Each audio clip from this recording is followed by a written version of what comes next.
জানে থাকি ও মুমিন ঈমান রাখা দায়। কিয়ামতের আলামত ভাবে বোঝা যায়।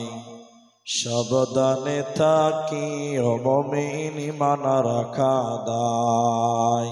সাবধানে থাকি ও মুমিন ঈমান রাখা দায়। কি লিখিব ভাই বাংলার বাণী,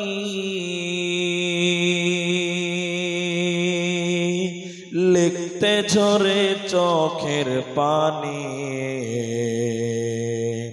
ক্ষমতার জোরে মানুষ মারে পশ্চিমী বাংলায়। সাবধানে থাকি ও মুমিন ঈমান রাখা দায়। সাবধানে থাকি ও মুমিন ঈমান রাখা দায়। কিয়ামতের আলামত ভাবে বোঝা যায়। সাবধানে থাকি ও মুমিন ঈমান রাখা দায়। বিশ্বজরিপ দুর্নীতিতে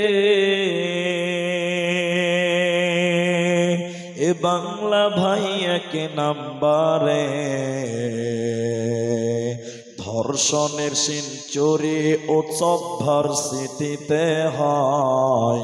সাবধানে থাকি ও মুমিন ঈমান রাখা দায়। সাবধানে থাকি ও মুমিন ঈমান রাখা দায়। কিয়ামতের আলামত ভাবে বোঝা যায়। সাবধানে থাকি ও মুমিন ঈমান রাখা দায়। উপস্থিত চলমান সভার যোগ্যতম সভাপতি, স্টেজে ওলামায়ে কেরাম, অতিথিবৃন্দ, সামনে বসে থাকা দিনদার ইমানদার মুমিন ভাই সকল, দোয়ার কান্টারি মুরব্বী সমাজ, স্নেহের কচিকাচা, পর্দার অন্তরালে বসে থাকা মুমিনা সোলেহা মা ও বোনেরা, প্রাণ প্রিয় আলতা দিঘি হরিরামপুর দক্ষিণ দিনাজপুরবাসী,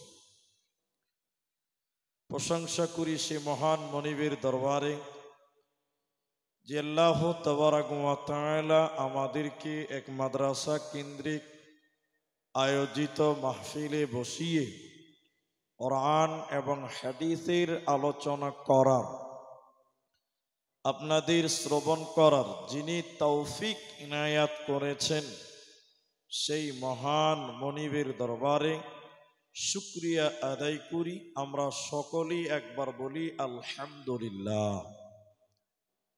দরুদ ও সালাম বর্ষিত হোক সরকারে কায়নাত তাজদারে মাদানী নবী কুল শিরোমণি ইমামুল আম্বিয়া, নবী মক্কি, নবী মাদানী, নবী আহমদ, নবী মুহাম্মদুর রাসূলুল্লাহ সাল্লাল্লাহু আলাইহি ওয়াসাল্লাম।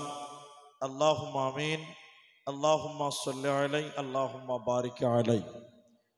মোহতারাম ভাইও, আজিজ ও বুজুর্গ দোস্ত, আমি কোরআনুল কারীম সূরা বালাদ থেকে দুটি আয়াত তিলাওয়াত করেছি এবং হাদিসে নববী থেকে একটি মাত্র হাদিসের টুকরো পাঠ করেছি। উল্লেখিত আয়াত এবং হাদিসকে কেন্দ্রবিন্দুর মধ্যে রেখে সংক্ষিপ্ত বিবরণের চেষ্টা করব, যদি আল্লাহ তৌফিক দেন তো। আলাইহি তাওয়াক্কালতু ওয়া ইলাইহি উনীব। মোহতারাম ভাইও, বুজুর্গ দোস্ত, আমি আমার আলোচ্য বিষয় বলার পূর্বে মাত্র 5 মিনিট টাইম আপনাদের সঙ্গে জরুরি কয়েকটি কথা বলছি। জলসার কাগজটা দেন আমার। জরুরি কথার মধ্যে উল্লেখযোগ্য কথা হলো যে এটি একটি মাদ্রাসার উন্নয়নার্থে জালসা। এটা আপনারা আমরা সবাই অবগতি হয়েই এসেছি।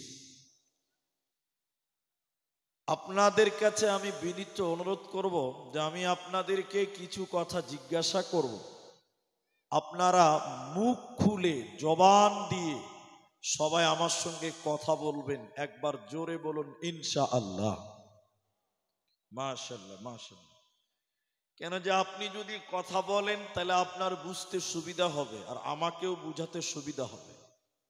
অনেক জায়গার লোকেরা কথা বলেন, অনেক মানুষ আছে যারা মুখ খুলে না, ওরা মনে মনে ভাবে যে হুজুর বলবে না আপনি, আমরা কেন বলবো, একে বলে হুজ্জুতি পাটি, সব জায়গাতে আছে। এই জন্য আপনিও কিছু বলবেন, আমিও কিছু বলবো, কখনো আপনার সুবিধা কখনো আমার সুবিধা।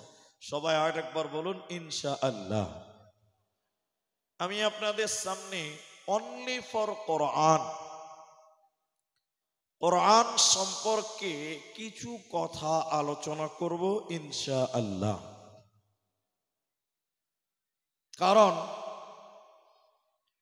মুসলিমদের আল্লাহর তরফ থেকে পাওয়া সবচেয়ে বড় নিয়ামতের নাম হলো কোরআন। সবাই বলুন কি বললাম? কোরআন। আজকের দুনিয়াতে অনেক মানুষ কোরআনের বিরুদ্ধে বলে, কোরআনের বিরুদ্ধে চলে, কোরআনের পেছনে শত্রুতা করে, ঠিক না নাই? হ্যাঁ না বলেন? করে। কিছু মানুষ মুখে বলে, কিছু মানুষ কোরআনের উল্টা চলে, কিছু মানুষ কোরআনের বিরোধিতা করে। এই তিন ডিজাইনের লোক নবী মুহাম্মদুর রাসূলুল্লাহ সাল্লাল্লাহু আলাইহি ওয়াসাল্লামের জামানা থেকেই ছিল। ওদের উত্তরাধিকারী বংশধর আজও পৃথিবীতে আছে, যা বক্তব্যর মাঝখানে আপনি এই বিষয়টি স্পষ্ট করে আপনি পাবেন। কিন্তু কোরআন এমনই একটি গাছ, এমনই একটি চারা, কিছু কিছু চারা আছে যত ছাঁটবেন তত তাড়াতাড়ি ঝাঁকড়া হয়, ঠিক বললাম না? না একটু হ্যাঁ না বলেন? কোরআন তেমনই একটি কিতাব, কোরআনের বিরুদ্ধে যত আলোচনা করবেন, কত ষড়যন্ত্র করবেন, ততই মুসলিমদের কোরআনের মহব্বত মানুষের ভিতরে দিন দিন বাড়বে। বলুন ইনশাআল্লাহ। এজন্য আমার দিকে খুব অ্যাটেনশন হয়ে আপনি বক্তব্যগুলো শুনবেন এবং কথা বলবেন।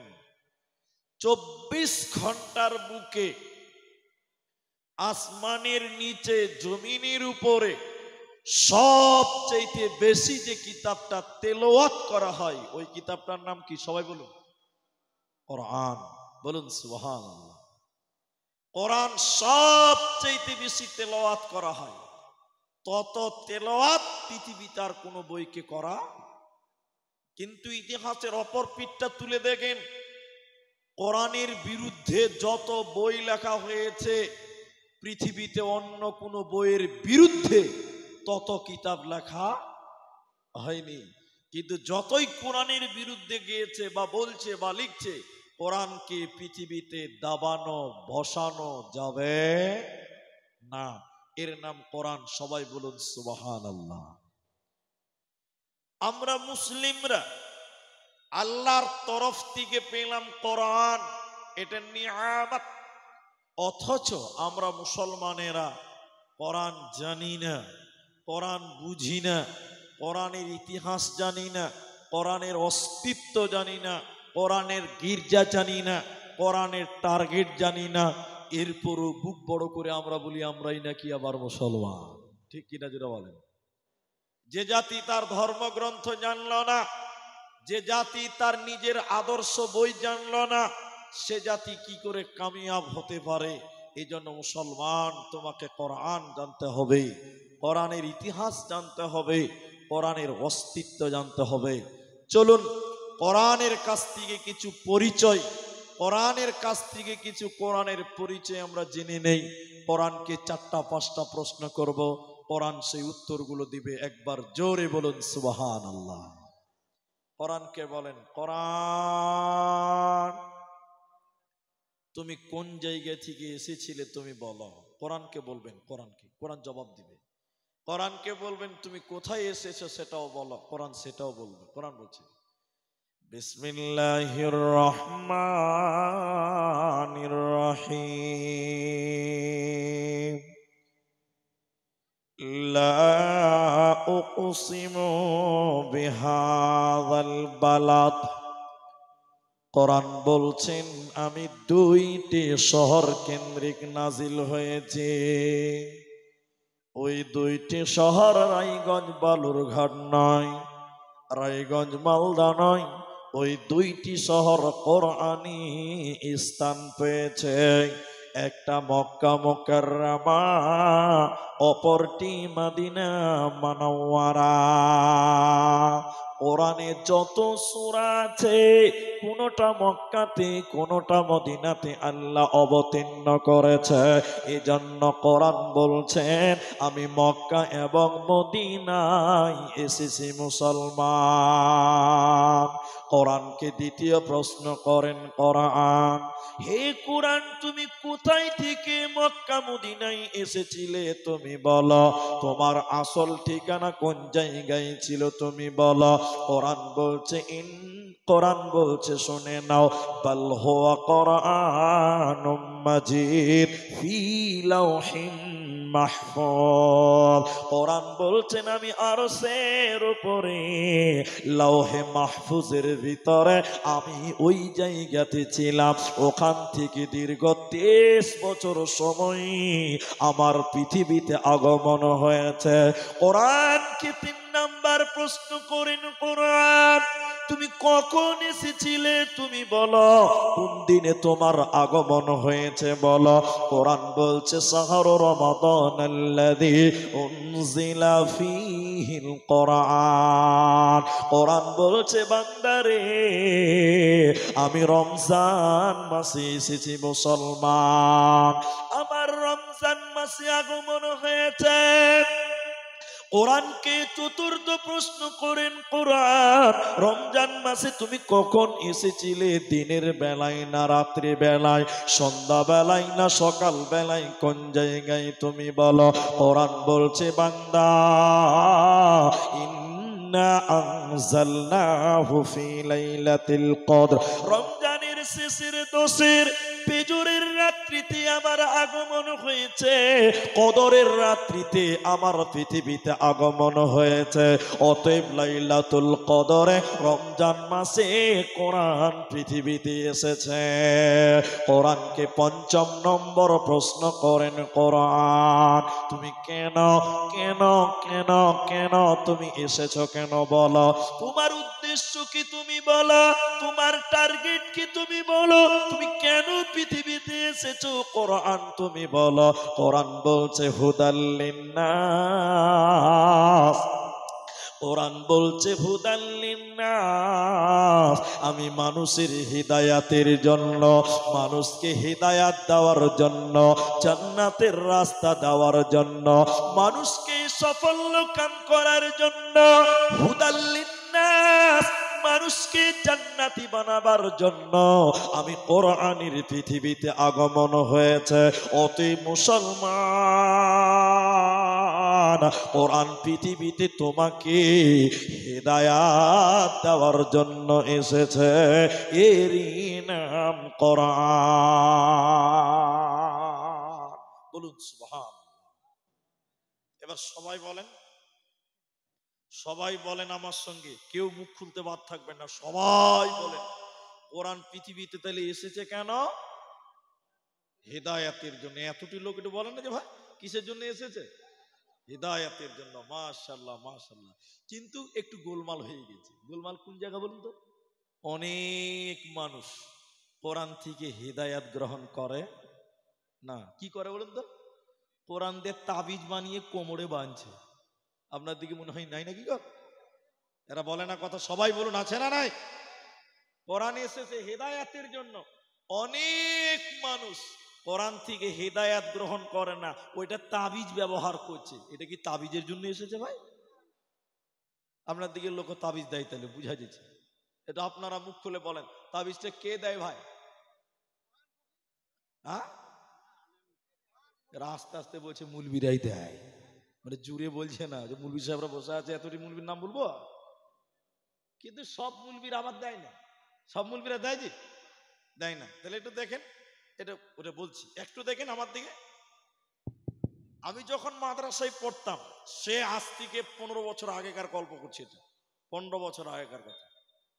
তো একদিন সন্ধ্যাবেলা হেড মুলবির ঘরে বসে আছে, পড়তে বসছি। তো মাদ্রাসার তালবিলিম কত বদমাস তা তো আপনারা ভালো করে জানেন, ওটাও বলতে হবে বাবা, ওটা তো সবার জানা আছে। একটা ছেলে এসছে বুঝলেন সন্ধ্যার পর মাদ্রাসাতে, হেড মাওলানা এসে বলছে, মুলবিজি। হেড মোল্লা বলছে, কি হলো রে? তখন আমরা ছোট ছিল, পড়ছি আর কি। তখন বলছে যে একটা তাবিজ দিতে হবে যেমন সাহেব। হেড মোল্লা বলছে, কি যে তাবিজ দিবি রে? বলছে, আমার সামনে মাধ্যমিক পরীক্ষা আছে, তো আমার পড়া মনে থাকে না। এখন মাধ্যমিক চলছে না, ওই যে মাধ্যমিক পরীক্ষা মনে থাকে না, এটা তাবিজ দেন যেটা পড়া আমার মনে থাকে। আচ্ছা আপনারা বলুন, তাবিজে কোনদিন পড়া মনে থাকবে? তো হেড মোল্লা বলছে, পেয়েছি খরিদ্দার ভালোই। হেড মোল্লা তখন বলছে যে 501 টাকা লাগবে। সবাই বলুন ক টাকা? এখন 501 টাকায় যদি মাধ্যমিকে ভালো নাম্বার পাওয়া যায়, 501 টাকা দিতে কোনো অসুবিধা আছে আপনাদের? এরা বলে না অসুবিধা আছে। 5000 চাইলেও তো দিবে মানুষ, দিবে না? তো বলছি ঠিক আছে তাই দিব, আপনি লেখেন। এবার আমার দিকে দেখেন, মুলবি আর তালবিল ইলমি কত চালাক আমরা তখন বুঝতেই পারছেন। তো হেড মাওলানা তাবিজ লিখছে, ছেলেটার সামনে বসে আছে, এরকম নকশা নকশা সোরার নকশা, এটার নকশা সেটার নকশা। ছেলেটার সামনে এরকম তাবিজ এরকম ঝাড়ছে, এই যে তাবিজে ফু মারছে, তা আমরা তালবিলে মনে মনে ভাবছি যে ইংরেজিতে দোয়া টোয়া মনে হয় পড়ছে, না তো এত আওয়াজ কেন হবে? এইখানে তাবিজটা বেনে দিয়ে বলছে 501 টাকা দাও, দিয়েছে। দিয়ে বলছে, রে বাবা তুমি আজ থেকে রাত জেগে মন দিয়ে পড়াশোনা করবা, তোমার পড়া মনে থাকবে। এই ছেলেটা তাবিজ বেনে নিয়ে চলে বেরিয়েছে বাড়িতে, আর রাত জেগে জেগে জেগে জেগে মন দিয়ে পড়েছে। মাধ্যমিকে ফার্স্ট ডিভিশনে পাস। ও খ্যাপা গোটা দুনিয়ার লোককে বলে বেড়াচ্ছে, হেড মুলবি তাবিজের কি পাওয়ার হবে, ফার্স্ট ডিভিশনে পাস। আচ্ছা বলেন তো আপনারা, কি তাবিজের বরকতে পাস হলো, না রাত জেগে পড়ার লিগা পাস হলো? মেহনতের জন্য পাস হলো। ও খ্যাপা ওটা বুঝেনি, বলছে মুলবির তাবিজের কি পাওয়ার রে, ফার্স্ট ডিভিশনে পাস। গায়ের লোক বুঝে, ঠিকই তোর অত পড়াই মনে থাকতো না। কত বুদ্ধির অভাব। সবাই বলুন, কোরআন কি তাবিজের জন্য এসছে না হেদায়েতের জন্য? হাদিস, মানিত্তাবাল হুদা, নবীজির হাদিস শুনেন, তিরমিজির বর্ণনায় নবী বলেন, মানিত্তাবাল হুদা বিগাইরিল কোরআন আদাল্লাহুল্লাহ বাবে ইফআল, দাল্লা ইউদিল্লু বাবে ইফআল। দেখেন, আদাল্লাহুল্লাহ, বিশ্ব নবী বলেন, কোরআন বাদ দিয়ে যদি কেউ কোন জায়গাতে হেদায়েতের জন্য যায়, কোরআনের কাছে গেল না, অন্য কোথাও হিদায়াত নিতে গেল, বিশ্ব নবী বলছেন ও তো হিদায়াত পাবে না, বরং আল্লাহ নিজে তাকে গুমরাহ করবে, আল্লাহ নিজে তাকে পাপিষ্ট করবে, আল্লাহ নিজে তাকে জাহান্নামী বানাবে। অতএব কোরআন ছাড়া অন্য কারো কাছে হিদায়াত গ্রহণ করা যাবে না, চলবে না। তাই কোরআনে আল্লাহ বলেন, হুদাল লিন্নাস, এই কোরআন পৃথিবীতে আমি আল্লাহ এই জন্য দিলাম, মানুষকে হিদায়াত দেওয়ার জন্য, জান্নাতের রাস্তা দেওয়ার জন্য। আবার কোরআনে অন্য জায়গায় বলা হচ্ছে, কোথায়? সূরা আনফাল, আল্লাহ 2 নম্বর আয়াতের মাঝখানে একটা শব্দ বলেছেন, কি? কোরআন পড়বে, কোরআন তেলাওয়াত করবি, তোদের তখন ঈমান বাড়বে। বলুন সুবহানাল্লাহ। মানুষের ঈমান কখনো বাড়ে কখনো ডুবে, কখনো বাড়ে কখনো কমে, কখনো বাড়ে কখনো কমে। ঠিক বললাম না? বলেন। কোরআন শুনবেন, কোরআন তেলাওয়াত করবেন, আপনার ঈমান বৃদ্ধি হবে। আরেকবার বলুন সুবহানাল্লাহ। আল্লাহ কোরআন বলছে, ওয়া ইযা তুলিয়াত আলাইহিম আয়াতুহু যাদাতুহুম ঈমানা, যে মুমিন হবে রে, ও যখন কোরআন তেলাওয়াত করবে তখন মুমিনের ঈমান বাড়বে, কিন্তু বেঈমানের ঈমান বাড়বে না। এটা ফেসবুকের জামানা, এটা 5Gর জামানা। বাবন আপনার একটু করে আগিয়ে বসে, এখান থেকেও আমাকে দেখতে পাবেন। অত দূরে বসে আছেন আপনার বোনেরা যারা আসবে, ওরা কি দেখবেন আমাকে? না, ওরা বসবে না। তা আপনারা একটু করে আগিয়ে এসে বসেন, পরে যে মা বোনেরা আসবে তারা যেন বসতে পারে। তা আপনারা গেটের সামনে ভর্তি হয়ে গেলেন, সামনে ফাঁকা, তো ওরা আসবে কি করে? আপনাদের উপর দিয়ে আসবে না তো। তাই মা বোন, আপনারা যদি এদিকে আসেন তো আল্লাহ খুশি হবে। আপনার বোনদের বসার জায়গা করার দায়িত্ব আপনার। আমাকে বললেন, আমি বললাম, আপনারা মারার চেষ্টা করেন। আর ভাই, এই মাঠেও এই জায়গাতে কোনো নাপাক আছে নাকি যে ভাই? না, ওটা দোষ করেছে? কি ব্যাপার? ওদিকাটি টিএমসি, দিকা লোক বিজেপি নাকি যে ভাই? এরকমই যে মনে হয়েছে তোদের দিকে যাবো না ভাই, চাকরি করে লাগা যা, ওইরকম মনে হয়েছে যে। তো ভাই, আপনারা আগে এটা বসে এটা পূরণ করেন না। এখানে মাঝখানে ফাঁকা থাকার কোনো মানেই খুঁজে পাই না। এখন বিছালো তো আপনার আগে আসেন, এখনই আগান, আল্লাহ রাস্তায় আগান ভাই। আমি বারবার বলবো না, এই যে বললাম আর বলার জন্য প্রয়োজন হবে না ইনশাআল্লাহ। ভাই, আপনার যার সামনে জায়গা আছে ফাঁকা, পূরণ করে বসেন। এটা আপনার ইমানই দায়িত্ব যে আপনার ভাই পরে যে আসবে তাকে বসার জায়গা করা দায়িত্ব কার? আপনার। রাসূলুল্লাহ ইহুদি মেয়ের জন্য পাগড়ি চালিয়ে দিয়ে বলেছিলেন বসার ব্যবস্থা করো, বলুন সুবহানাল্লাহ। আর এত মুসলমান এসছে আপনার ভাই, আপনার জাতি ভাই, তা আপনি তার বসার জায়গা করবেন না? আপনি সামনে জায়গা ফাঁকা রেখে বসে থাকবেন না? তো যে কথা আমি বলছিলাম, অ্যাটেনশন হন আবার আমার দিকে। তাহলে কোরআন তেলাওয়াত করবে, শুনবে, তো ইমানের, মুমিনের ইমান বাড়বে, বেঈমানের বাড়বে, সবারই বাড়বে না। যেমন আপনাদেরকে বুঝাই, একটু বুঝে চেষ্টা করেন। ওয়াসিম রেজভি নাম শুনেছিলেন তো? আলহামদুলিল্লাহ, এদেরকে বুঝানো খুব ভালো। ও যখন ইসলাম থেকে বেরিয়ে যায়, এদিকে দেখেন, এরকম কোরআন হাতে নিয়ে বলেছিল, এই কোরআন থেকে 26টা আয়াতকে কেটে টেনে বাদ দিয়ে দিতে হবে। সবাই বলুন নাউজুবিল্লাহ।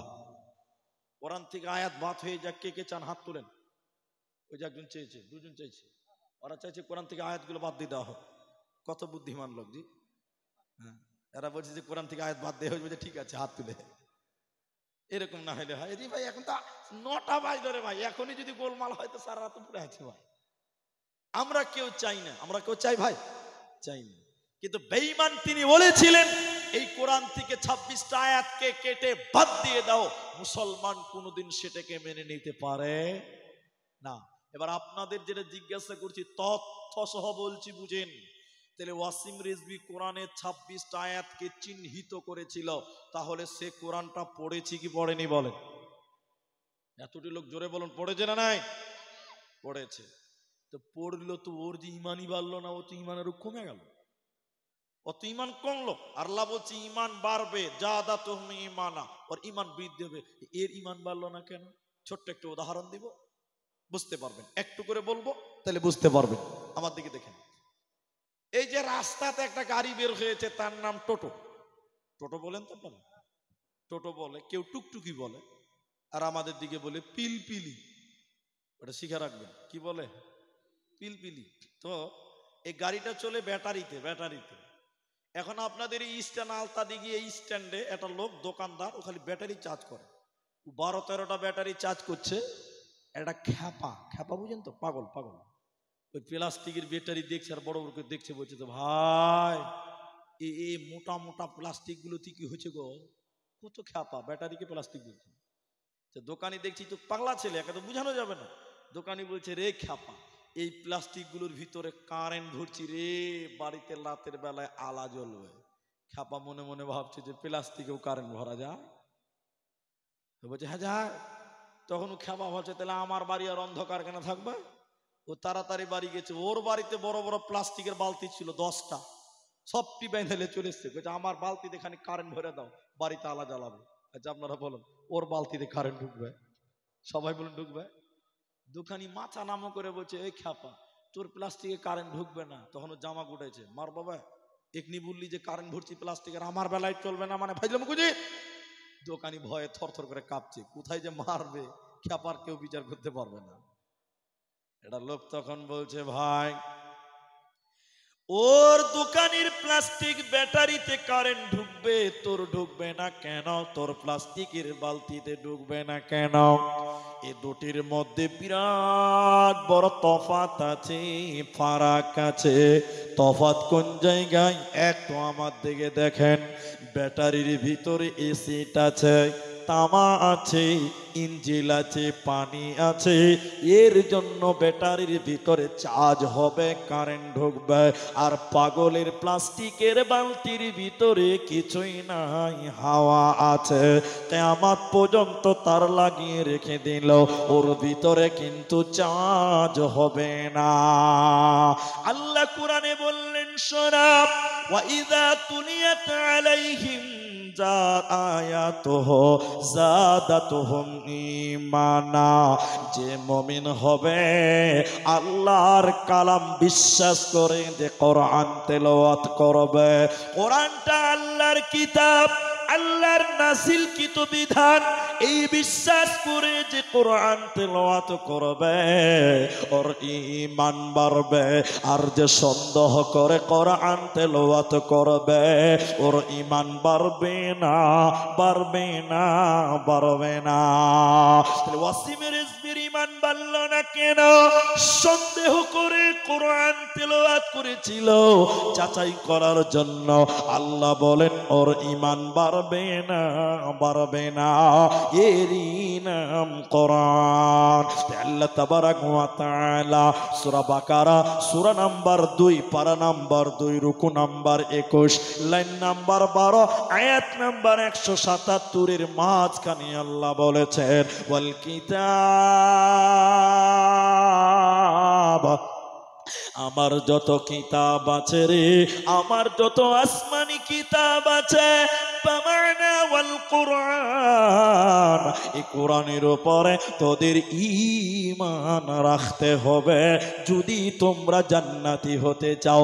অতএব মুসলমান, এই কোরআনকে বিশ্বাস করো, কোরআনের উপরে ঈমান রাখো, নচেত জান্নাত হবে না, পাবে না, দেবে না। সবাই আমার দিকে দেখেন, সবাই এদিকে দেখেন। এটা ছোট কোরআন, সবাই মুখ খুলবেন, এটার নাম ঈমান। মুখ খোলার নামই ঈমান। বলে কেন? এই কোরআনে কোনো ভুল আছে? জি ভাই, সবাই বলুন, ভুল আছে? এটার নাম হলো ঈমান। আর যদি মুখ বন্ধ করে রাখেন, তার মানে ভুল থাকতেও পারে, এটার নাম ঈমান নয়। এই জন্য আরেকবার, শেষের বার বলছি, এই কোরআনে কোনো ভুল নেই, আলহামদুলিল্লাহ। তা আল্লাহ বলছেন, এই কিতাবটার উপরে ঈমান আনো। কেন? কেন? পৃথিবীতে যত কিতাব আছে দেখবেন, আপনি আমার দিকে দেখে থাকেন, অন্যদিকে তাকাবেন না, কিতাবের উপরে লেখা থাকে কিতাবের নাম, এটা হেনা বলেন, তার নিচে থাকে লেখকের নাম। আমি ঠিক বললাম তো? এরপরে পাতা উল্টিয়ে দিবেন, আবার থাকবে কিতাবের নাম, লেখকের নাম, কে সহযোগিতা করেছে তার নাম, কে সম্পাদনা করেছে তার নাম। এরপরে লেখা থাকে কোথা থেকে ছাপা হয়েছে, প্রথম ছাপ কত সালে, কত টাকার দাম থাকে। তো এটা হ্যাঁ না বলে? পাতাটা উল্টিয়ে দিবেন, লেখা থাকবে সূচিপত্র। সূচিপত্র বুঝেন এটা? আচ্ছা, বাস। এরপরে থাকে ভূমিকা। ভূমিকা বলে একটা অপশন আছে না নাই? আচ্ছা, ভূমিকা মানে এটা বুঝেন আপনারা? ভূমিকা মানে হলো লেখকের ব্যক্তিগত কথা। প্রত্যেক কিতাবে আছে লেখকের ব্যক্তিগত কথা। তো ভূমিকাতে লেখক কি লেখে বলুন তো? এদিকে দিকে। আমার বইয়ে যদি কোনো ভুল হয়ে থাকে, দয়া করে আমাকে মাফ করবেন, ভুল ধরিয়ে দিবেন, ক্ষমা করবেন। আমার বইয়ে যদি হাদিস কোরআনে কোনো ভুল হয়ে থাকে, দয়া করে মাফ করবেন, ভুল ধরিয়ে দিবেন, সংশোধন করব, ক্ষমা করে দিবেন। তাহলে বইটা শুরু হয়েছে কি দিয়ে ভাই? ক্ষমা, ক্ষমা, ক্ষমা, ক্ষমা, ক্ষমা। সবাই বলুন, কি দিয়ে হচ্ছে? ক্ষমা। সারা পৃথিবীর যত কিতাব আছে দেখেন এইভাবে আছে। কিন্তু বলুন, বলুন এদিকে, কোরআনে কোনো ভূমিকা, কোনো ক্ষমা নেই। কোরআন চ্যালেঞ্জ দিয়ে শুরু করেছে, যালিকাল কিতাব। আল্লাহ চ্যালেঞ্জ দিয়ে বলেন, এই কিতাব যার নাম কোরআন, লা রাইবা ফি, এই কিতাবে কোনো ভেজাল নাই। বলুন সুবহানাল্লাহ। কেউ ভুল ধরতে পারবে না। যতজন মানুষ কোরআনের ভুল ধরেছে, তারা নিজেরাই অজ্ঞ, নিজেরাই মূর্খ, নিজেরাই অজ্ঞ, নিজেরাই মূর্খ। তার কারণ দেখবেন, ডক্টর জাকির নায়েকের সামনে অনেক মানুষ বলেছে কোরআনে এটা ভুল আছে, ওটা ভুল আছে। তার সঙ্গে সঙ্গে ডাকির নায়ক ডক্টর জাকির নায়েক তার জবাব দিয়ে বলেছে কোরআনে কোনো ভুল নাই। আল্লাহ চ্যালেঞ্জ দিয়ে বললেন লা রাইবা ফি, এই কিতাবে কোনো সন্দেহ নাই, এই কিতাবে কোনো ভেজাল নাই, এরই নাম কোরআন। তাই আল্লাহ কোরআনে বলেন ওয়াল কিতাব, আমার যত কিতাব আছে রে, এই কিতাবগুলির ওপরে, কোরআনের ওপরে তোমাদের ঈমান রাখতে হবে যদি তোমরা পরেজগার মুত্তাকি জান্নাতি হতে চাও। অতএব কোরআনকে ঈমান আনো।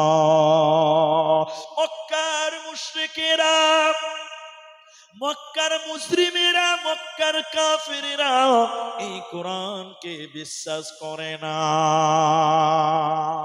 এদিকে ভাই, এদিকে এদিকে, মক্কার কাফেরেরা, মক্কার মুশরিকেরা কোরআনকে বিশ্বাস করত না। ওরা বলতে এটা আল্লাহর কালাম নয়, এটা নবী মুহাম্মদুর রাসূলুল্লাহ সাল্লাল্লাহু আলাইহি ওয়াসাল্লাম উনি বাড়িতে বসে বসে বানিয়েছে, এটা আল্লাহর কালাম নয়। বলুন নাউজুবিল্লাহ। এটা কারা বলতো? মুশরিকেরা, কাফেরেরা বলতো। ভালো করে বুঝেন কথাগুলো। এই জন্য মক্কার কাফের মুশরিকেরা নবীকে কবি বলেছিলেন। কবি, কবি, কবি বুঝেন তো? কবি নবী রবীন্দ্রনাথ, কবি ধীরেন্দ্রনাথ, কবি নজরুল, এর নাম শুনেছেন না? আর কবিতা কাকে বলে? আতা গাছে তোতা পাখি ডালিম গাছে, বাকিটুকু আপনারা ভালো জানেন, আর আমাকে বলতেই হলো না। মাশাআল্লাহ, মাশাআল্লাহ, এটাই ভালো বুঝেছি। একে কবিতা বলে। এটাকে কি বলে? এরা কথা বলে, এটা তাকবীর দিচ্ছি, নারায়ে তাকবীর। তা কবিতা কাকে বলে? উপরের সঙ্গে নিচেরটার মিল থাকবে, একে কি বলে বলুন তো? কবিতা। তো নবীকে কবি বলেছিলেন কেন? কোন কবি আবৃত্তি করেছে? বলে হ্যাঁ করেছে মক্কার কাফেরেরা বলতো। এদিকে দেখেন, এদিকে দেখেন, কবিতা দেখেন কত মজবুত কবিতা। আপনারা আমার সঙ্গে একটু বলেন ইন্না আ'তাইনাকাল কাউসার, শেষের অক্ষরটার নাম কি বলুন তো? র, র, শেষের অক্ষরটার নাম কি? র। দ্বিতীয় আয়াত পড়েন ফসল্লি লিরাব্বিকা ওয়ানহার, শেষের অক্ষরটার নাম সবাই বলুন না ভাই, র। 3 নম্বর আয়াত পড়েন ইন্না শানিয়াকা হুয়াল আবতার, শেষে কি আছে? সুবহানাল্লাহ বলবেন না? এত সুন্দর মিল পৃথিবীর কোন কবি মিলাতে পারবে না। নবীকে কবি বলেছিলেন কেন? কোরআন কত সুন্দর কবিতা আছে, আমার দিকে দেখেন। আমি হাফেজ নই, তারপর বলি ওয়াশ-শামসি ওয়া দুহাহা ওয়াল কমারি ইদা তালাহা ওয়ান নাহারি ইদা জাল্লাহা ওয়াল লাইলি ইদা ইয়াগশাহা ওয়াস সামাই ওয়া মা বানাহা ওয়াল আরদি ওয়া মা তাহাহা ওয়া নাফসি ওয়া মা সাওয়াহা ফাআলহামাহা ফুজুরাহা ওয়া তাকওয়াহা ক্বাদ আফলাহা। সবশেষে হা হা হা। এত সুন্দর মিল, এই জন্য মক্কার কাফেরেরা বলেছিল নবীজি কবি হয়ে গেছে, নচেত এত সুন্দর কবিতা বানাতে পারত না। মুশরিকেরা বলেছিল এ কোরআনটা আল্লাহর নয়, এটা নবী বাড়িতে বসে বসে বানিয়েছে। আল্লাহ তাদেরকে চ্যালেঞ্জ দিয়ে জবাব চেয়েছে। আল্লাহ বলেন হে মুশরিকের দল, হে কাফেরের দল, যদি তোমরা বলো এই কোরআনটা নবী বাড়িতে বসে বসে বানিয়েছে, আমি আল্লাহ তোমাদের চ্যালেঞ্জ দিলাম, তোমরাও মানুষ নবীও মানুষ, তোমরাও মানুষ নবীও মানুষ, পার্থক্য তার কাছে জিবরাইল আছে, তোমাদের কাছে আসে না। তোমরা যদি দাবি করো তোমাদের মতন মানুষ নবী কোরআন বানিয়েছে, আমি আল্লাহ তাহলে তোমাদেরকে বলি তোমরাও তো মানুষ, তাহলে তোমরা কেন এই কোরআনের মতন একটা কোরআন বানাতে পারো না? তোমরা যদি বলো নবী কোরআন বানিয়েছে, আমি আল্লাহ বললাম তোমরা কেন বানাতে পারছো না? তোমরা এই কোরআনের মতন কোরআন বানাও। আল্লাহ বলেন ওয়া ইন কুনতুম ফি রাইবিম মিম্মা নাযালনা আলা আবদিনা ফাতু বিসূরাতিম মিন মিথলিহি ওয়াদউ শুহাদা। এই কোরআনের মতন একটা কোরআন তোমরাও বানিয়ে দেখাও। যদি সম্ভব না হয় 30 পারা বানাতে হবে না, 114টা সূরা বানাতে হবে না, একটা আয়াত তোরা বানিয়ে দেখা। ইন কুনতুম সাদিকিন, যদি তোরা প্রকৃত সত্য হয়ে থাকিস। পৃথিবীর কেউ কোরআন বানাতে পারেনি, ভবিষ্যতে কেউ পারবে না, এরই নাম কোরআন। তাই আল্লাহ তাবারাক ওয়া তাআলা বলেন, মুমিনরে এই কোরআনকে তোমরা বিশ্বাস করো, এরই নাম ফুরকান। কোরআনের নাম নূর। আমার নাম বলেন, কোরআনের নাম নূর, কোরআনের নাম জিকির। কোরআনের নাম কি? খালি তাহিরি হুজুরের মতো লাফালাফি করার নাম জিকির লয়। তাহিরি হুজুরের লাফালাফি দেখেছেন আপনারা? দেখেন নিজে ডিজে জিকির, ডিজে জিকির।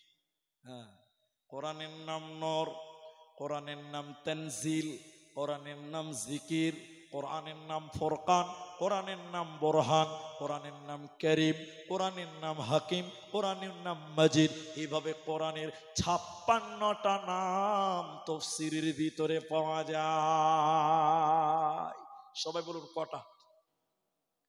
কিন্তু বাঙালি মুসলমান 56টা নাম পছন্দ হলো না, এরা বলছে কোরআন শরীফ। কোরআন শরীফ বলে না?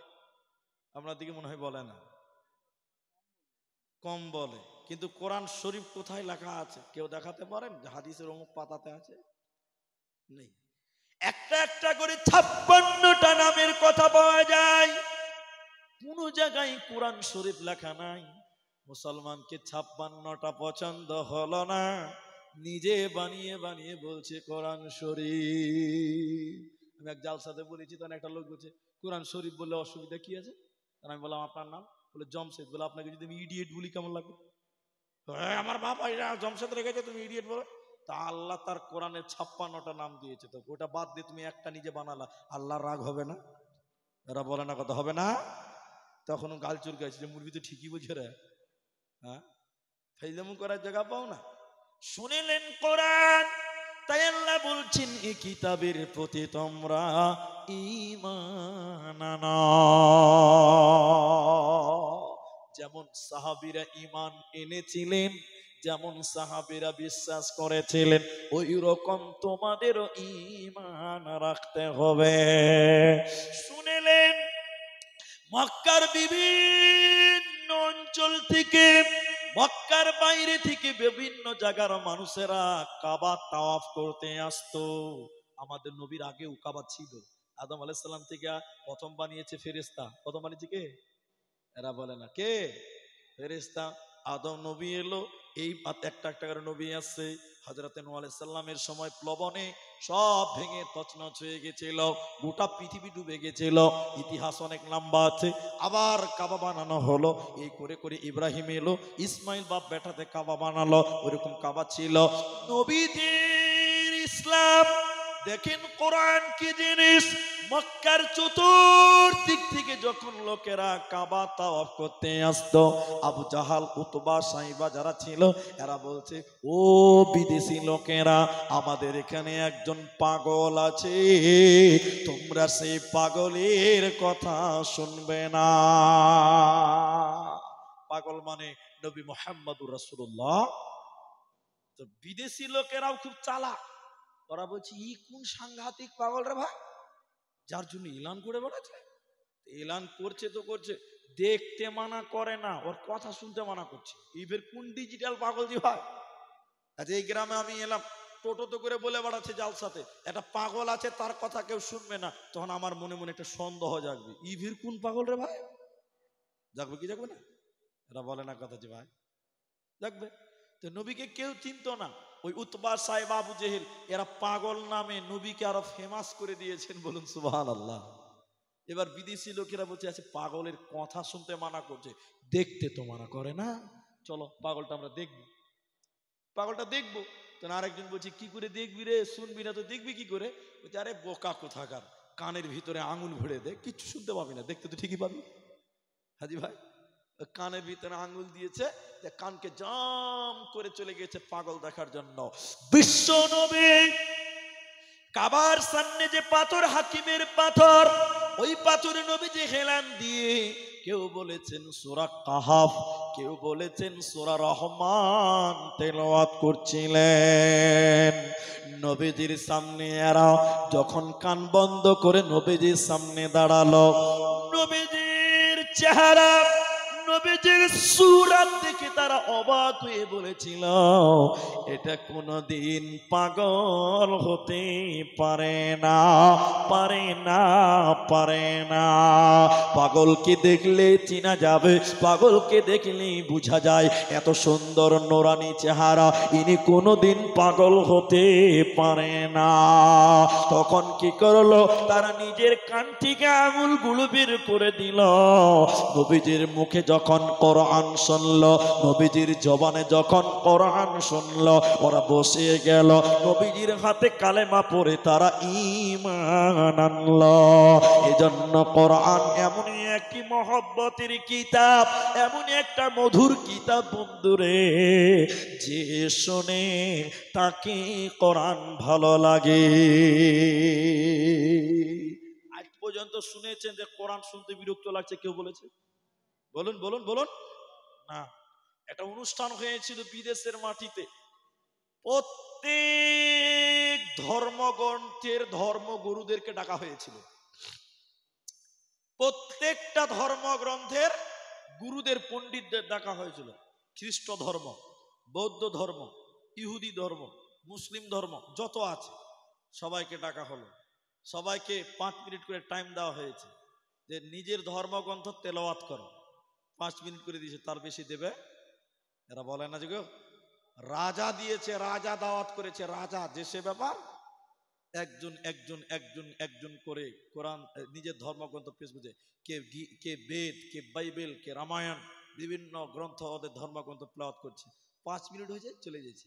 এবার একের পর এক পালা এলো। কারি আব্দুল বাসিত রাহেমাহুল্লাহর নাম, বিশ্ববিখ্যাত কারি, বলুন সুবহানাল্লাহ, বিশ্ববিখ্যাত কারি। ওকে ডাকা হলো, ও গেল, দাওয়াতে গেছে, মেন জায়গায় চলে গেছে কোরআন তেলাওয়াত করতে। ওর তেলাওয়াত যারা শুনেছেন তারা জানেন, ওকে বিসমিল্লাহ আউযুবিল্লাহ বলতেই তো মোটামুটি 10 মিনিট লাগে। ক মিনিট লাগে? ও আব্দুল বাসিত সাহেব যে কানে হাত ধরে একদম ঝুঁকে ঝুঁকে ঝুঁকে ঝুঁকে কখন 30 মিনিট হয়ে গেছে, বাদশার কোনো খবরই নাই। বলুন সুবহানাল্লাহ। এর নাম কোরআন। এর নাম কি?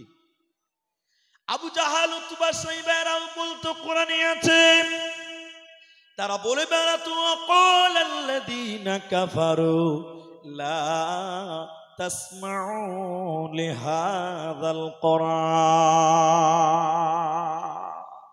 ও মায়েরা, বোনেরা, হরিরামপুরের ভাইয়েরা শোনেন, আর কাফেররা বলতো সব চলতে দেওয়া যাবে কিন্তু কোরআন চলতে দেওয়া যাবে না, কারণ কোরআন যে শুনে সেই মুসলমান হয়ে যায়। বলুন সুবহানাল্লাহ। হযরত ওমর মুসলমান হয়েছে, এরকম অগণন ইতিহাস আছে। এই জন্য তারা বলতো সব চলতে দেওয়া যাবে কিন্তু কোরআন চলতে দেওয়া, কিন্তু কোরআনকে থামানো যাবে? দেখেন হাদিসটা শুনেন খালি। উতবা, সায়েবা, উমাইয়া, আবু জাহাল, এরা 4-5 জন যারা নেতা ছিল, নেতা, প্রত্যেক দিন রাতের বেলায় নবীজির বাড়ির পেছনে দাঁড়িয়ে দাঁড়িয়ে কোরআন শুনতেন। বলবেন না সুবহানাল্লাহ? এরাই বলে বেড়াচ্ছে কোরআন শোনা যাবে না, আর এরাই বাড়ির তলে তলে পেছনে লুকিয়ে লুকিয়ে কোরআন শুনছে, যে সে ব্যাপার। একদিন উতবা, সাইবা, আবু জেহেল, উমাইয়া এরা 4 জনাতে গল্প ধরেছে, এই এই এই এই, আমরা তো নিজেরাই কোরআন ভুলতে পারিনি, নিজেরাই তো কোরআন শুনছি, তো লোককে কি করে মানবি রে? লোককে রুখা যাবে না ভাই। তাহলে নিজের আগে কোরআন ছাড়, শুনতে আসবি না কাল থেকে, তাহলে লোককে রুখতে পারবো। তখন আবু জাহাল, উতবা, উমাইয়া, সাইবা যারা ছিল ওদেরকে বলল কাল থেকে কোরআন শুনতে আসবি না, ঠিক আছে? তারা 4 জনই বলছে ঠিক আছে। একদিন রাত হয়ে গেছে, তার পরের দিন, তখন আমি উমাইয়া বুঝার জন্য বলছি, উমাইয়া মনে মনে ভাবছে ওরা তিনজন তো বলেছে কোরআন শুনতে আসবে না, তো আমি একলাই যাই, ওরা জানতেও পারবে না, জি ভৈরা কোরআন শুনবো। কথা বুঝতে পারছেন কিনা? এবার আমি তো এটা ভাবছি ইনি বড় ভাই, উনি একজন, ওই চারজনের মধ্যে, নামটা বললাম না সম্মানহানি হবে, ওই চারজনের মধ্যে উনি একজন। উনি তখন বলছে ওরা তিনজন তো বলেছে যে আসবে না, তো আমি একলাই গেলে কি ওরা জানতে পারবে? জানতে পারবে না। তাহলে একদম নো টেনশন ডু ফুর্তি, হ্যাঁ একদম ফজর অব্দি চলবে আমার কোরআন শোনা। চারজনই একই নিয়ত করেছে, চারজন আল্লাহর বান্দা নবীর বাড়ির পেছনে যখন গেছে, চারজন মুখ তুই কেনেছি রে, তুই কেনে রে, তুই যে কারণে এসছে আমি কারণে এসছি রে। চারজনে মাথায় হাত দিয়ে বলছে নাউজুবিল্লাহ, আমরাই যে মান থামতে পারি না রে ভাই, যে লোককে কি করে থামতে পারবি? একবার জোরে জবান ছেড়ে বলুন সুবহানাল্লাহ। এটা ছিল কোরআনের প্রেম, এটা ছিল কোরআনের মহব্বত। বেঈমানেরাও বিশ্ব নবীর বাড়ির পেছনে লুকিয়ে লুকিয়ে কোরআন শুনতো, বলুন সুবহানাল্লাহ। এজন্য কোরআন শুনলে নাকি হয়, কোরআন পড়লে নাকি হয়, কোরআনের পেছনে টাকা দিলে নাকি হয়, কোরআনের পেছনে সময় দিলেও নাকি হয়, তাই না? দেখবেন কোরআন শুনলে নাকি হয়েছে কিনা দেখেন, কোরআন পড়লে নাকি হয়েছে কিনা দেখেন। এদিকে দেখেন, হযরত আবু হুরায়রা তিনি বর্ণনা করেন, কিয়ামতের দিন দুই জনের সুপারিশ আল্লাহ মঞ্জুর করবেন, দুইটি বিষয়ের, দুইটি জিনিসের আপনার সাক্ষী, দুইটি জিনিসের সাক্ষী আল্লাহ কিয়ামতের দিন মঞ্জুর করবেন, কবুল করবেন। ওই দুটির মধ্যে একটার নাম কোরআন। যে দুনিয়াতে কোরআন পড়েছিল, যে দুনিয়াতে কোরআন পড়বে, কিয়ামতের দিন এই কোরআন তার জন্য বলবে আল্লাহ তোমার এই বান্দা কোরআন তেলাওয়াত করেছিল, তোমার এই বান্দা কোরআন চর্চা করেছিল, আল্লাহ তুমি আমার সাক্ষী গ্রহণ করো।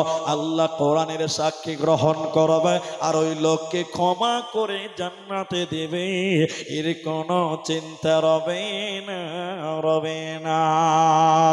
আর যদি আপনি কোরআনের বিরুদ্ধে থাকেন, কোরআনের বিরোধিতা করেন, কোরআন তেলাওয়াত সহ্য করতে পারেন না, এমন যদি হন, মরার পর বাঁচার উপায় রবে না, রবে না, রবে না।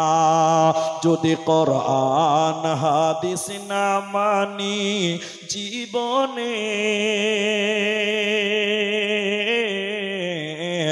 কি হবে গো মৃত্যুর পরে?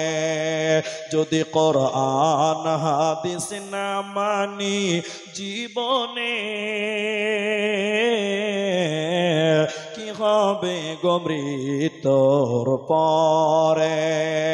চার মাযহাবকে ফরজ জেনেছি, এক মাযহাবের আমল করেছি, কোরআন হাদিসের দিকে দেখিনি তো ফিরে, কি হবে গো মৃত্যুর পরে? যদি কোরআন হাদিস না মানি জীবনে,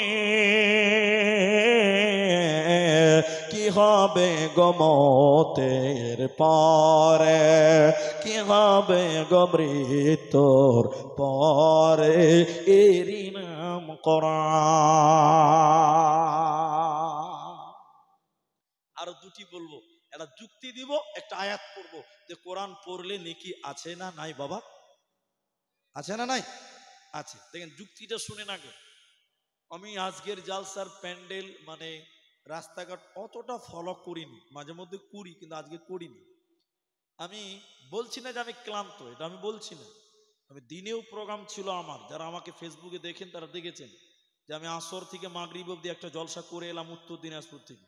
আমি আবার দ্বিতীয় প্রোগ্রামে আছি, তা আমি খুব খেয়াল করিনি, ঘুমিয়েছিলাম, আমাকে উঠিয়ে নিয়ে এলো যে উঠেন আপনার টাইম হয়ে গেছে। তা আমি যেটা বলছিলাম, অনেক মুসলমানদের গাড়িতে দেখবেন লেখা থাকে 786, থাকে কি থাকে না বলেন বাবা?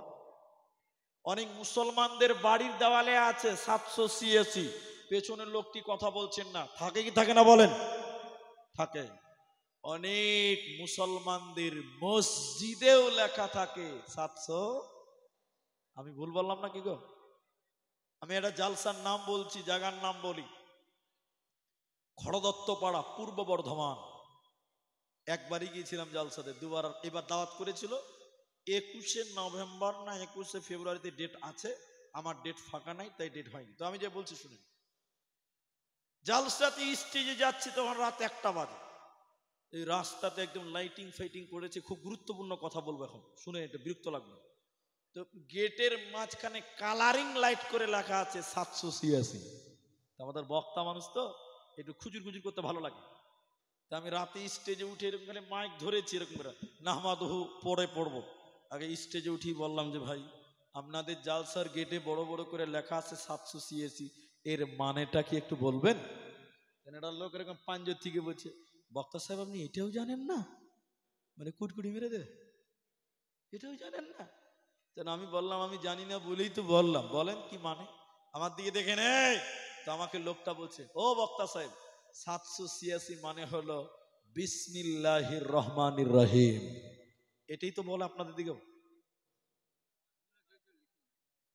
আপনার দিকে নাই? এদিকে যে বলছি যে একটু আগে বলছে লেখে তো। আচ্ছা 786 বিসমিল্লাহ বলে কি বলে না বলে? অনেকেই দাবি করছে। কি করে দাবি করে? ওটারই যুক্তি আছে, দলিলও আছে, দলিল দেব। বগদাদি কায়দা আছে, যারা পড়েছেন আগেকার মুলবি তারা জানেন, এখনকার নিউ যারা তারা জানবে না, এখন তো নুরানি কায়দা পড়ছে এখন তো। এটা সরাতে হবে না, এটা আমিও এর পক্ষে আছি, আপনার পক্ষে আমি আছি। এই লোকগুলো দেখতে পাচ্ছেন, এবার কি করবেন বলেন? এটা সরিয়ে দিতে হবে, কি দরকার? নামিয়ে দেন, আমার এই ব্যাগটা দেন তো, একদম একদম একদম উত্তর দিনাজপুর পাঠিয়ে দেন, বাস।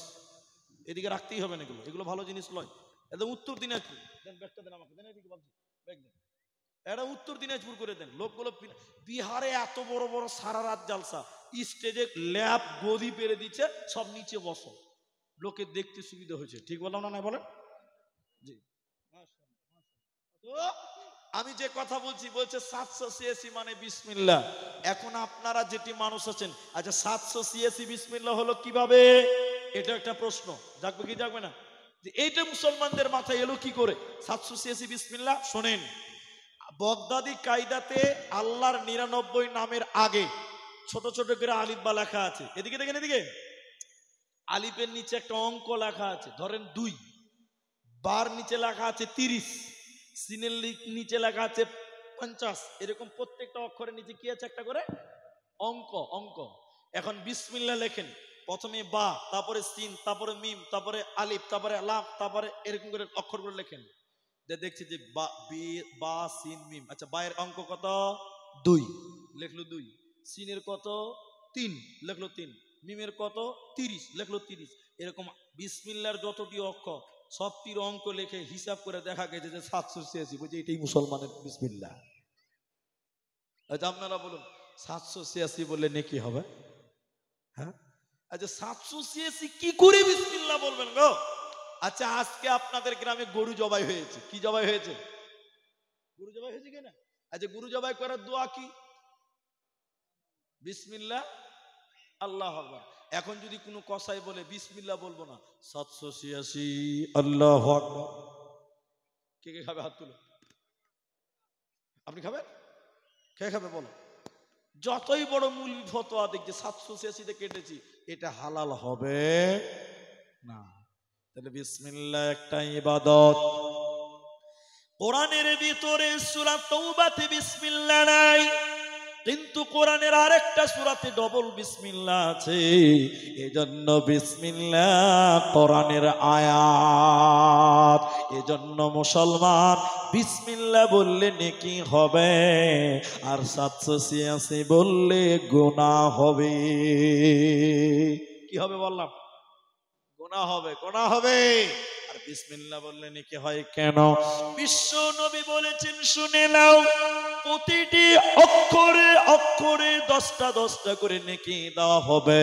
নবীজির হাদিসে এভাবে বলা হয়েছে, আলিফ লাম মিম, 3টি হরফ, যে 3টি হরফ তেলাওয়াত করবে বলবে আল্লাহ তার আমল নামায় সঙ্গে সঙ্গে 30টি নেকি দিবে। বলুন সুবহানাল্লাহ। এজন্য বিসমিল্লাহ যত বলবেন তত নেকি পাবেন, সওয়াব হবে, আমল নামায় নেকি দেওয়া হবে। আর 786 যদি একবার ভুল করে বলেন নেকি তো হবেই না, উল্টা গুনাহ হবে, পাপ হবে, জাহান্নামী হয়ে যাবে।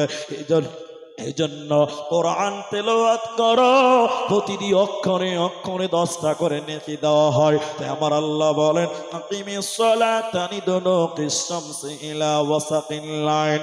আল্লাহ কোরআনে বলেছেন শুনে নাও, যারা 5 ওয়াক্তের নামাজ কায়েম করে আর সকাল সন্ধ্যা কোরআন তেলাওয়াত করে, যারা পাঞ্জেগানা নামাজ কায়েম করে আর সকাল সন্ধ্যা কোরআন তেলাওয়াত করে, নবী বললেন আল্লাহ কোরআনে বলেছেন কানাত মাশহুদা, এই কোরআন তার জন্য সাক্ষী দিবে।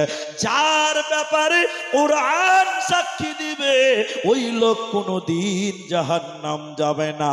এজন্য মুসলমান সকাল সন্ধ্যা তোমরা তেলাওয়াত করো কোরআন, এই কোরআন তোমাকে জান্নাতি বানিয়ে দেবে। এই কোরআনে আছে কি রব্বানা যালামনা আনফুসানা ওয়া ইল্লাম তাগফির লানা ওয়া তারহামনা লানাকুনান্না মিনাল খাসিরিন। এই কোরআনে আছে কি শুনে নাও, এই কোরআন ইহকালে কামিয়াব এনে দেবে, মরার পর জান্নাতে এনে দেবে। অতএব কোরআনকে তেলাওয়াত করো, কোরআনকে তোমরা শোনো। কোরআন শুনলেও নেকি, পড়লেও নেকি, মানলেও নেকি, টোটালটা নেকিতে ভরপুর রয়েছে। এবার আপনাদেরকে মূল কথাটা এখন বলবো কোরআনের ব্যাপারে। এটা আমি নিজের ব্যক্তিগত কথা বলতে চাই না, তারপরও 1-2 মিনিট না বললে হবে না, বলতেই হবে। আমি কোনোদিন রাজনীতি কথা বলি না, আমি কোনো পার্টির বিরুদ্ধে লই, আমি কোনো পার্টির পক্ষেও লই। আমি গণতান্ত্রিক দেশে বাস করি, আমার যাকে ভালো লাগে তাকে ভোট দিই। আমি কাউকে বলি না তুই একে ভোট দিস না, এটা আমি বলি না। তোর জ্ঞান আছে তুই বিবেচনা করে ভোট দে, আমি রাজনীতি করতে এখানে আসিনি। তো এখন আমি যে কথা বলছি কেউ রাজনীতি মনে করবেন না যেমন সব রাজনীতি করছে না, আমার কোনো পার্টির সঙ্গে যোগাযোগ নাই, আগেই বলে দিলাম। শুনে নেবার, এখন ভারতবর্ষের আমাদের আসাম রাজ্যে এনআরসি হয়ে গেছে, সিএএ হয়ে গেছে, এটা আপনারা সবাই জানেন। এরা মনে হয় জানেন না, না জানেন তো, সবাই জানেন। তো পশ্চিমবঙ্গের কিছু নেতা আছে, আমি নাম বলবো না, আপনারা বুঝে নেবেন, ঠিক বুঝতে পারবেন। ওরা বলছে আসামের মতন পশ্চিমবঙ্গে এবার আমরা এনআরসি করব আর মুসলমানগুলোকে বাংলাদেশ তাড়বো। বলছে কি বলছে না বলুন? এরা বলে না কথা, ভয় লাগছে না কি ভাই? বলছে না? কিছু কিছু নেতা আছে, সবাই বলে না, কিছু কিছু এনআরসি করে মুসলমানগুলোকে বাংলাদেশে পার করব। বাংলাদেশ তোর বাবার দেশ?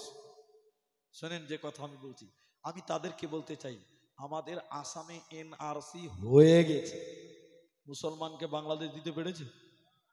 সবাই বলুন না। কত লোক বাদ গেছে আপনারা এটা হয়তো জানেন, এটাও জানেন না? কত? 19 লক্ষ।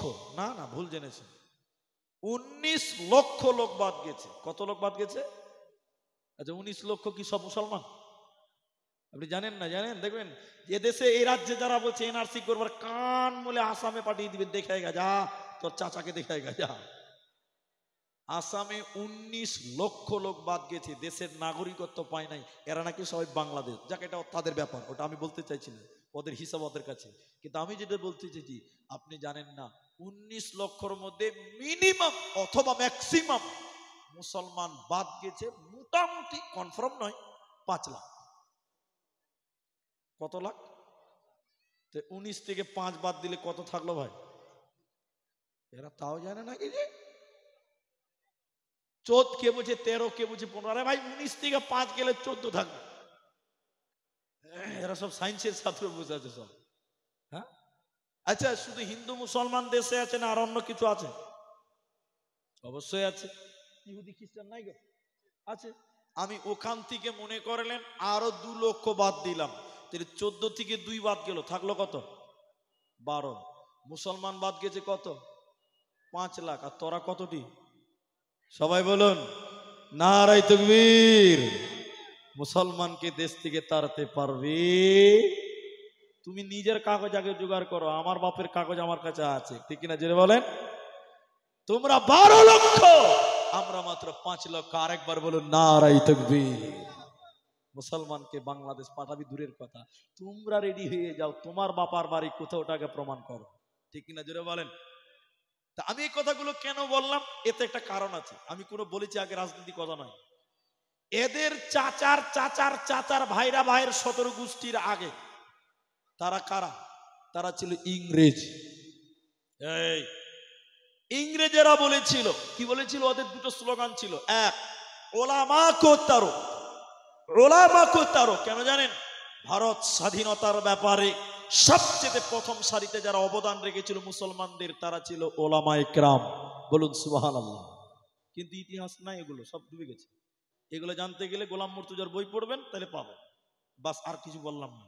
তো শুনেলেন, তাই ইংরেজেরা বলেছিল ওলামা কো তারো, মুসলমান কো তারো। কিন্তু সবাই বলেন, এই সবাই আমার সঙ্গে মুখ খুলে বলেন, ইংরেজেরা এই দেশ থেকে মুসলমান তাড়তে পেরেছে না তারাই দেশ থেকে পালিয়েছে? তারাই দেশ থেকে পালিয়েছে। মুসলমান এদেশে ছিল, এদেশে আছে, এদেশে থাকবে। মুসলমানকে বেকানো যাবে? হ্যাঁ, তোমার ভাইরা ভাই ইংরেজদেরকে খবর নাও, তারাও তোমাদের মতন চেয়েছিল মুসলমান তাড়বো, কিন্তু তারা পারে। এখন যেটা বলছি শুনেন, বানিয়ে বানিয়ে বলছি, এটা গল্প, উদাহরণ। তো ইংরেজেরা অনেক চেষ্টা করলো যে মুসলমানদেরকে পারি না, এটুকু সত্য। তো তখন তারা আলোচনায় বসেছিল, মাসওয়ারা, যে মুসলিমদের সঙ্গে পারি না কেন। মাসওয়ারা করে বলেছিলেন, যতদিন মুসলমানদের কাছে কোরআন থাকবে অতদিন মুসলমানকে বেকানা।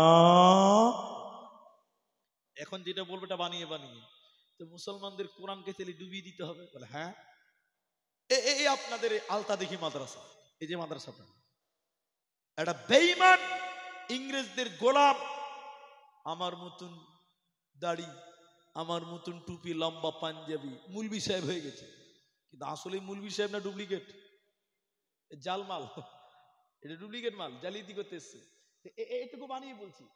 এই মাদ্রাসা, আলতা দেখি মাদ্রাসা এসে বলছে, হুজুর, হেড মুলবিকে বলছি, মুলবি সাহেব আপনাদের মাদ্রাসায় কোরআন আছে? হেড মুলবি গাল চুলকাতে চুলকাতে বলছে, কোন বেকুব রে ভাই, মাদ্রাসায় কোরআন থাকবে না তো কি থাকবে? আছে। কত বোকা দেখেন, প্রশ্নতে ধরা পড়িয়ে দিয়েছে। তো বলছে যে আছে। তো ওই ডুপ্লিকেট মুলবিটা বলছে যে কতটি আছে মুলি স্যার? বলে অনেক আছে, তোমার কটা চাই? বলে যতটি আছে সবটি আমার দরকার। তখন কোরআন বিরুদ্ধে আন্দোলন চলছে। এর কথা শুনে মুলবি সে বুঝে নিয়েছে, ডালমে কুচ, ডালমে কুচ। মুলি সাহেব বলছে, দেখছি, তোমাকে কোরআন দিব, তো আগে নাস্তা করো। এই মাদ্রাসার 3টে ছেলেকে ডেকেছে, আমার দিকে টেনশন। আব্দুর রহমান কইরে বাবা? জি হুজুর। আব্দুর রহিম কইরে বাপ? জি মহাসাব। আব্দুল সাত্তার কইরে বাবা? 3টে ছেলে এসেছে মুলি সাহেবের কাছে। এবার হেড মাওলানা বলছে, রে বেটা, তোরা তো গোটা গোটা কোরআন বুকে মুখস্থ করেছিস। হাফেজারা কোরআন মুখস্থ করে না? করে না? এবার মুলি সাহেব বলছে, রে বাবা, তোমরা তো গোটা গোটা কোরআন তোমাদের আত্মাতে জায়গা দিয়েছ। এই লোকটা বিদেশি মেহমান, নিতে এসেছে কোরআন। এই লোকটা বিদেশি মেহমান, নিতে এসেছে কোরআন। নাস্তা পানি তো মাশাআল্লাহ ভালোই হয়েছে রে বাপ। রে আব্দুর রহমান, তোমরা এবার কোরআন তাকে ডেলিভারি দিয়ে দাও। একাই পারবে কিন্তু ক্লান্ত হয়ে যাবে। আব্দুর রহমান, তুমি 1 থেকে 10 পারা শুনিয়ে দাও। রে আব্দুর রহিম, 11 থেকে 20 পারা শুনিয়ে দাও। রে আব্দুল সাত্তার, তুমি 21 থেকে 30 পারা শুনিয়ে দাও। এই 3টে ছেলে যখন বিসমিল্লাহ বলে মিনাল জিন্নাতি ওয়ান নাস বলেছে, ওই বেঈমান, ওই দালাল দাঁড়িয়ে সঙ্গে সঙ্গে তার হাতে হাত ধরে কালেমা পড়ে ঈমান এনে বলেছিল, আমাদের আলোচনা হয়েছে কোরআন কিন পুড়িয়ে দাও, জ্বালিয়ে দাও। যতদিন মুসলমানদের কোরআন থাকবে মুসলমানদের সঙ্গে লড়ে পারা যাবে না। কিন্তু আমি আল্লাহর কসম করে বলছি মুসলমানদের থেকে কোরআনকে আলাদা করা সম্ভব হবে না। তার কারণ হলো মুসলমানেরা এই কোরআনকে তাদের আত্মাতে জায়গা দিয়েছে। আজকে পৃথিবীতে লক্ষ লক্ষ কোটি কোটি বিলিয়ন মিলিয়ন হাজার কোটি কোটি বিলিয়ন মিলিয়ন কোরআনের হাফেজ তৈরি হয়ে গেছে মুসলমান। আজকে কোরআনকে মেটানো সম্ভব হবে না, কারণ এই কোরআন যদি পুড়িয়ে ফেলেন মুহূর্তে আর একটা কোরআন তৈরি হয়ে যাবে। অতএব কোরআনকে মেটানো সম্ভব হবে না, হবে না। আল্লাহ তাবারাক ওয়া তাআলা বলেন, ইন্না নাহনু নাযালনা যিকরা ওয়া ইন্না লাহু লাহাফিযুন। আমি আল্লাহ এই কোরআনকে নাযিল করেছি বান্দা, আমি আল্লাহ এই জিকিরকে নাযিল করেছি বান্দা। এই কোরআনের হেফাজতের দায়িত্ব স্বয়ং আমি আল্লাহ নিয়েছি রে। অতএব কোরআনকে মেটালো যাবে না, পারবে না, পারবে না। তাই একজন আরবিক বিদ্বান, সবাই দেখেন আমার হাতে কোরআন, একজন আরবিক বিদ্বান এই রকম কোরআনকে তুলে ধরেছিলেন, মানুষদেরকে দেখিয়েছিলেন আর বলেছিলেন, হে মুসলমানেরা তোমরা বলো বলো বলো বলো বলো এই কোরআনটা কেমন দেখলে, কেমন করে দেখলে তোমরা বলো। সবাই তখন বলেছিল সাদা কাগজে কালো কালিতে কোরআনটা লেখা আছে। তিনি বলেছিলেন, বন্ধুরে এই কোরআনটা এই চক্ষু দিয়ে দেখলে হবে না, কোরআনটা ইমানের চক্ষু দিয়ে দেখো, কোরআনটা ইমানের চক্ষু দিয়ে দেখো। এই কোরআনটা কোনো কাগজে নয়, এই কোরআনটা কোনো কালিতে নয়, বরং এই কোরআনটা শহীদের রক্তের বিনিময়ে এসেছে রে। এই কোরআনের জন্য কত মা বিধবা হয়েছে, এই কোরআনের জন্য কত বাচ্চা ইতিম হয়েছে, কত বোন তার ভাই হারিয়েছে রে। অতএব কোরআনটা বহু শত্রু, বহু শহীদের বিনিময়, বহু জানের বিনিময়ে এসেছে। এই কোরআনকে পৃথিবীর কেউ মেটাতে পারবে না, এরই নাম কোরআন।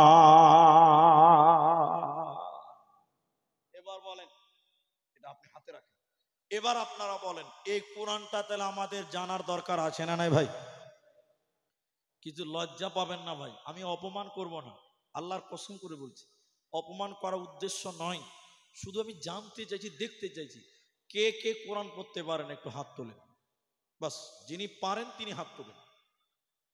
হ্যাঁ ঠিক আছে, মানে এখানে হিসাব করতে গেলে 95% লোক পারেন, পারেন না, 5% লোক পারেন, 95% তাও মনে হয় বেশি বলা হলো আমার। তো আমি 95% পারে না ধরলাম, 5% পারি ধরলাম। কিন্তু আপনাদেরকে যেটা আমি বলতে চাইছি আপনারা বলেন, সবাই বলেন, তাহলে কোরআন জানার দরকার আমাদের আছে না নাই? এতটি লোক জুড়ে বলবেন আছে না নাই? আছে। কিন্তু জানলেন না কেন? হিসাব দিতে পারবেন? পারবেন না। এখন আপনারা ওটা পরে বলছি, আরেকটু পরে বলছি, এখন যেটা আমি বলতে চাইছি, মুসলমানদের জন্য কোরআন শিক্ষা অর্জন করাটা জরুরি। কি বললাম? একটা যুক্তি দিই, এটা উপন্যাস শোনায় আপনাকে, 5 মিনিট টাইম লাগবে, আপনি খালি আমার দিকে দেখেন, উপন্যাসটা খালি আপনারা একটু লক্ষ্য করেন, তাইলে বুঝতে পারবেন উপন্যাসটা কি। হ্যাঁ, আমি আপনাদের উপন্যাসটা বলি।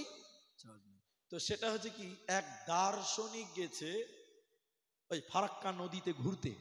দার্শনিক বুঝেন তো আপনারা? পণ্ডিত লোক, পণ্ডিত লোক, শিক্ষিত লোক। ও সমুদ্রে মানে ওই নদী গেছে, ফারাক্কা নদী ঘুরতে গেছে, দেখি একটু ঘুরে বেড়ায়, দার্শনিক মানুষের ঘোরাঘুরি করতে পছন্দ করে। ও যখন নৌকাতে উঠেছে, তো নৌকাতে উঠে ভাবছে, হেরে লুডু নাই, টাস নাই, ক্রাম নাই, কিচ্ছু নাই। তো দার্শনির মুখ তো আর বন্ধ থাকবে না, আবার ওখানে প্যাক প্যাক করে বকবে, অত বাস। তো সময়টা পার হবে কি করে রে? কেন বলছে, মাঝির সঙ্গে তেলে একটু দোষ লাগিয়ে দিই, তাহলে তো টাইমটা পাস হয়ে যাবে। আপনারা এবার দিকে বুঝতে পারছেন কথা আমার? বুঝতে পারছেন তো? এবার দার্শনিক মাঝিকে বলছে, মাঝি ভাই। মাঝি বলছে, জি ভাই। দার্শনিক বলছে, আরে মাঝি, গোগল বুঝিস? গোগল? আচ্ছা বলেন, মাঝি কোনোদিন গোগল বুঝবে? মাঝি তখন বলছে, ভাই আমি কোনোদিন লেখাপড়া করিনি, কোনো স্কুল মাদ্রাসা মসজিদ কোনো জায়গায় লেখাপড়া করিনি, অতএব আমাকে এগুলো জিজ্ঞাসা করিন না, আমি এগুলো জানি না। তো এর উত্তর শুনে দার্শনিক আহ আহ আহ আহ আহ আহ আহ আহ কলজা ঠান্ডা করে জিভেরা হাসছে, মজা লিচ্ছে। কি লিচ্ছে এরা বলে না, মজা লিচ্ছে। দে বলছে, মাঝি রে তোর জীবনটা 4 আনাই মিছে। মানুষের জীবন কয় আনা ভাই? 16 আনা। 4 গেল, থাকলো কত? 12। ফের খানিকক্ষণ পর দার্শনিক বলছে, মাঝি বিজ্ঞান বুঝো, বিজ্ঞান বিজ্ঞান। ভাই আমাকে এগুলো কি জিজ্ঞাসা করছো যে ভাই, আমি স্কুল কলেজ কোন পড়াশোনা করি না। ও তখন বলছে, আহ আহ আহ আহ আহ আহ আহ তোর জীবনটা 8 আনাই মিছে। আর কত থাকলো ভাই? 8 আনা। মাঝি লক করে আছে। ফের দার্শনিক বলছে, মাঝি রে ইতিহাস বুঝো, ইতিহাস। তখন মাঝি বলছে, এবার মনে হয় বুঝে লেছি। কি বুঝলি? কইছে, আমি যখন বিয়ে করেছিলাম আমার শাশুড়ি মামাকে রাজহাঁস রান্না করে খিলিয়েছিল, ওটাই কি ইতিহাস? মাঝির উত্তর শুনে দার্শনিক আহ আহ আহ আহ আহ আহ আহ হাসতে হাসতে বলছে, তোর জীবনটা 12 আনাই মিছে। আর কত থাকলো ভাই? এমন টাইমে নৌকা নদীর মাঝখানে চলে গেছে, একদম মাঝখানে। আমার দিকে দেখেন, কালো মেঘ, ঝড়, একদম নৌকা থাই থাই থাই, মানে ইংরেজিতে ড্যান্স করছে আর কি। নৌকা ডুববে ডুববে অবস্থা, নদীর পানি থাই থাই করছে, কালো মেঘ বিজলি চমকাচ্ছে। দার্শনিকের কইলজা ভাই ভয়ে এখানে চলেছে। দার্শনিক নৌকার মাঝির কানে কানে দিয়ে বলছে, মাঝি নৌকা ডুববে নাকি ভাই, নৌকা ডুববে? মাঝি বলছে, এদিকে এদিকে এদিকে এদিকে, ইতিহাস জানো, ভূগোল জানো, বিজ্ঞান জানো, আর্টস জানো, কমার্স জানো, সায়েন্স জানো, ইংরেজি জানো, বাংলা জানো, সাঁতার জানো বাবু? খালি বলেছে সাঁতার জানো বাবু। দার্শনিকের মুখের কথা বন্ধ। মূর্খ মাঝি বলে, বাবু এখন কেন কাবু? টুক করে নৌকা ডুবে গেছে। যেই নৌকা ডুবে গেছে, মাঝি তোর দাদুর কাছ থেকে নৌকা চালা শিখে মানে কত শিয়ানা হয়ে আছে, ঝড়ের গতিতে সাঁতার কাটতে কাটতে বাবলার ডাল ধরে দিকে প্যাসেঞ্জারের খবর নেই, টাকা তো দিলেই না। হ্যাঁ, প্যাসেঞ্জারের খবর নিয়ে দেখছে বিনা ভিসা পাসপোর্টে মাল বাংলাদেশ ঢুকছে। বন্ধুরে আমার, আমি যেটা বলতে চাইছি, দুনিয়াতে ইংরেজি জানো, বিজ্ঞান জানো, দরকার দরকার আছে আছে আছে আছে আছে। ইংরেজি জানো, বিজ্ঞান জানো, আর্টস জানো, কমার্স জানো, সায়েন্স জানো, ভূগোল জানো, আর কিছু জানো, আর কিছু জানো। যেদিন কিয়ামতের ঝড় উঠবে রে, আজরাইল বলবে কোরআন জানো বাবু। কি বলবেন বলেন? কি উত্তর আছে আপনার কাছে বলেন? আমাদেরকে শোনান, আজরাইলকে খানিক পরে শোনাবেন, আমরা একই শুনি। যেদিন ফেরেশতা বলবে কোরআন জানো বাবু, সেদিন কি বলবেন শুনেন। উত্তর সেদিন দিতে পারবে না, সেদিন বাঁচার উপায় রবে না। এজন্য প্রত্যেকটা মুসলিমের অতটুকু জ্ঞান অর্জন করা বাধ্যতামূলক। যতটুকু না করলে সে নিজে চলতে পারে না, নিজে আমাল করতে পারে না, অতটুকু জ্ঞান অর্জন করা ফরজ। সামনে রমজান মাস, কোরআন নাজিলের মাস। বিশ্ব নবী কোরআন তেলাওয়াত করে জিবরাইলকে শোনাতেন, জিবরাইল নবীজিকে শোনাতেন। আর আপনি কি করবেন? আপনি কোরআন পড়বেন, কোরআন শুনবেন। শুধু তাই নয়, যখন নামাজ পড়বেন রাতের বেলায় একা একা, তখন বেশি বেশি করে কোরআন তেলাওয়াত করবে। আল্লাহ তোমার আমলনামাতে নেকি দিবে, বলুন সুবহানাল্লাহ। বিশ্ব নবী এ ব্যাপারে বলেন, 3টি হাদিস আপনাকে শোনাই, এ ব্যাপারে শোনেন। 1 নাম্বার নবীজি বললেন, শোনো, তোমাদের ভিতরে কে এমন আছে যে চাইবে তার বাড়িতে 3টি গর্ভধারিণী উট যেন হয়ে যায়? কে চাও তোমাদের বাড়িতে 3টা উট থাকবে, যে উট বাচ্চা দেয়? সাহাবীরা বলছে, হুজুর এরকম সুযোগ পাইলে কে ছাড়বে? কে চাইবে না গো? আপনারা চাইবেন না? নবীজি বলছেন চাইছো তো শুনে নাও, তোমরা নামাজে কমসে কম 3টি আয়াত তেলাওয়াত করবে। ওই 3টি আয়াত 3টা গর্ভধারিণী উটের চাইতেও আল্লাহর কাছে মূল্য বেশি। বলুন সুবহানাল্লাহ।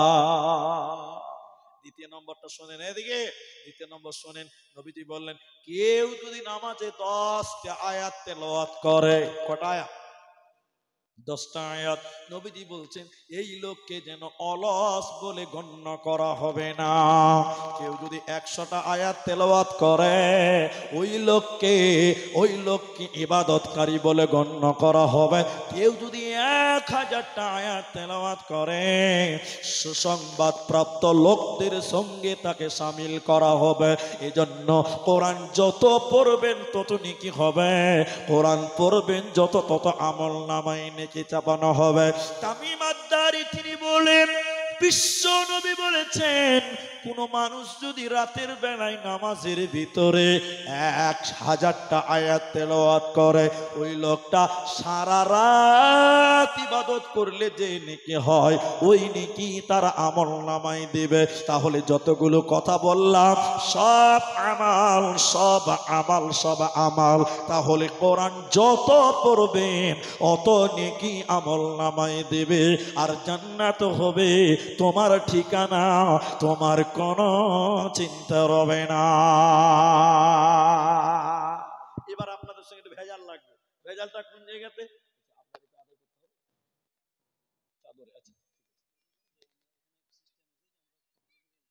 আচ্ছা ঠিক আছে, আলহামদুলিল্লাহ নাম্বাস হয়ে গেছে।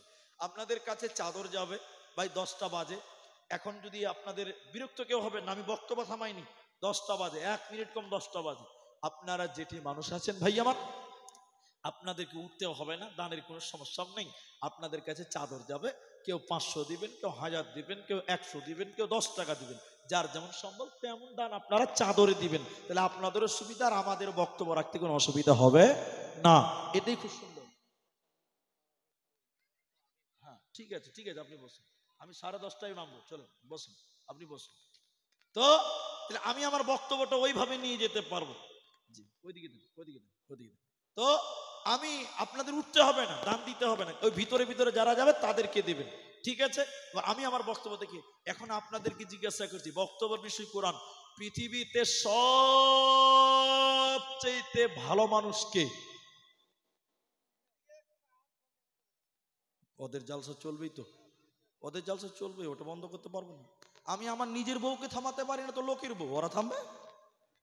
আমার বউকে যদি বলি চুপ করো তো 22টা কথা বলবে, এরা তো লোকের বউ, এরা শুনবে? কোনোদিনই শুনবে না, এরা কোনোদিনই শুনবে না। এরা শোনার লোকই নয়, ওদের খানোকা টাইম পাস করা হবে। এরা সুযোগ পেয়েছে, আজকে কয়েকটা মেয়ে ছেলে পেয়েছে, এখানে গল্প করে নেই, এরা তো সুযোগ পায় না। তা যাক, মা বোন বুঝতে পেরেছেন আমি কি বলতে চাইছি। মুখটা বন্ধ করেন, কানটা খুলেন, মুখটা বন্ধ করেন। তো আমি বলছিলাম সবচেয়ে ভালো লোক আল্লাহর নজরে, নবীর নজরে কে বলেন? বলতে পারবেন না? হাদিস বলছি, খায়রুকুম মান তাআল্লামাল কোরআন। নবী বললেন সবচেয়ে ভালো কে, সবচেয়ে ভালো লোককে। খৈর শব্দ নবীজি বলেছেন যে কোরআন শিখলো, যে কোরআন শিক্ষা দিল, যে কোরআন শিখলো, কোরআন শিক্ষা দিল, এই লোকটা হলো আল্লাহর নজরে সবচাইতে ভালো, নবীর নজরেও সবচাইতে ভালো। সবাই জুড়ে বলুন সুবহানাল্লাহ। ভাই চঞ্চল পরিবেশ তৈরি করবেন না, আমার দিকে দেখেন, আমার দিকে দেখেন। তাহলে আল্লাহর নবীর নজরে হলো যে কোরআন জানে এবং কোরআন জানায়, কোরআন শিখে এবং কোরআন শিখায়, এই লোকটা সবচেয়ে ভালো, নবী বলছেন। কিন্তু মানুষেরা তাকে ভালোবাসছে? সত্য করে বলেন ভাই, মানুষেরা ভালোবাসছে? আজকে মুলবি দেখলেই কিছু লোকের চুলকানি শুরু হয়ে যায়, ঠিক বললাম না ভাই? এটা মুলি সাহেব যে রাস্তাটা হাঁটে, দেখেন মুলি সাহেব যে রাস্তাটা হাঁটে একটু জোরে হাঁটে, তো কিছু পাবলিক আছে বলবে মুলি সাহেব দাওয়াত টাওয়াত কিছু আছে নাকি, এত জোরে যেছেন মানে দাওয়াত টাওয়াত কিছু আছে নাকি? মানে মুলবি তাহলে জোরে হাঁটতে পাবে না। আবার মুলবি যদি আস্তে আস্তে হাঁটে তখন বলে মুলি সাহেব লোকের বাড়ি খুব খুব খেয়েছেন নাকি গো, হাঁটতে যে পারেন না। তবে মুলবি করবে কি বলেন তো ভাই? জোরে জোরে গেলেও মুশকিল, আসতে গেলেও মুশকিল। এই মুলবি যাবে কোন জায়গাতে বলে? বর্তমান সময়ের মানুষ সবাই নয়, আমি মাপ চাইছি আগে, সবাই নয় কিন্তু বেশিরভাগ মানুষ আলেম ওলামাকে সম্মানের নজরে দেখছে না। সত্য করে বলবেন, কথা বলি আমি আপনাদের সঙ্গে। আপনাদের যে এই যে গ্রামগুলো আছে দিনাজপুরের হরিরামপুর এলাকায়, প্রত্যেকটা মসজিদে একটা করে ইমাম থাকে, থাকে না? ইমামদের বেতন কয় টাকা করে দেন আপনারা? সরকার মমতাটা বাদ দেন, আপনি কত দিয়েছেন ওটা বলেন। কত দেন বলেন নাকি? জিজ্ঞেস করেন কত সম্মান মুলবিদের করেছেন আপনারা? বেতন নাই? আল্লাহ, কোন কোন জায়গায় আছে। আল্লাহ, মমতা যেটা দিয়েছে ওইটাই ভাগ্যিস, মমতা খালা বেঁচেছিল গো, তো মুলবিদের তো বিপদ হয়ে যেত রে ভাই। এক মুলবিকে জিজ্ঞাসা করছে ইমাম সাহেবের বেতন কত, বলে 5,000। বলছে কারো নামাজ হবে না, যা। ওটা কিন্তু আমি বলিনি, আবার গন্ডগোল করবেন না। ফতোয়া দিয়েছে ওর নামাজ, কারো নামাজ হবে না। আজকে আলেমদের সম্মান কোথায়? এটা লোক 5 ওয়াক্তের নামাজ পড়াবে, আপনার ছেলে মেয়েকে মানুষ করবে, মানে কোরআন শিক্ষা দিবে, আপনাকে মাসলা মাসাল শিখে দেবে। এখন কেউ কেউ ফতোয়া দিবে বলছে ধর্ম শিখি আবার টাকা দিতে হবে। তাহলে আমি আপনাকে বলি, একটা ইঞ্জিনিয়ারের কাছে যাবেন, বাড়ি বানাবেন, যে একটা কাগজে নকশা করে দেন, ইঞ্জিনিয়ার তার জন্য নেবে 15,000 টাকা। কত হাজার বলুন? একটা ডাক্তারের কাছে যাবেন, 5 মিনিট আপনাকে দেখবে, 5 মিনিটের বেশি দেখে না, 5 মিনিট দেখবে, তার জন্য লাগবে 500 টাকা। কত লাগবে সবাই বলুন? আর মুলবির কাছে তুমি কোরআন শিখবে, ধর্ম শিখবে, মুলবি, ওই মুলবি সাহেবকে তুমি মাসে 30 টাকাও দিতে পারো না। গ্রামের প্রত্যেকটা লোক যদি 30 টাকা 40 টাকা করে দেয়, ইমাম সাহেবের বেতন 12,000 টাকা মাসে হবে। ঠিক বললাম না বলেন? কিন্তু কিছু মানুষ দিবে না, কারণ মুলবিরা কেন কাকা কামাই করবে রে, এলার্জি আছে।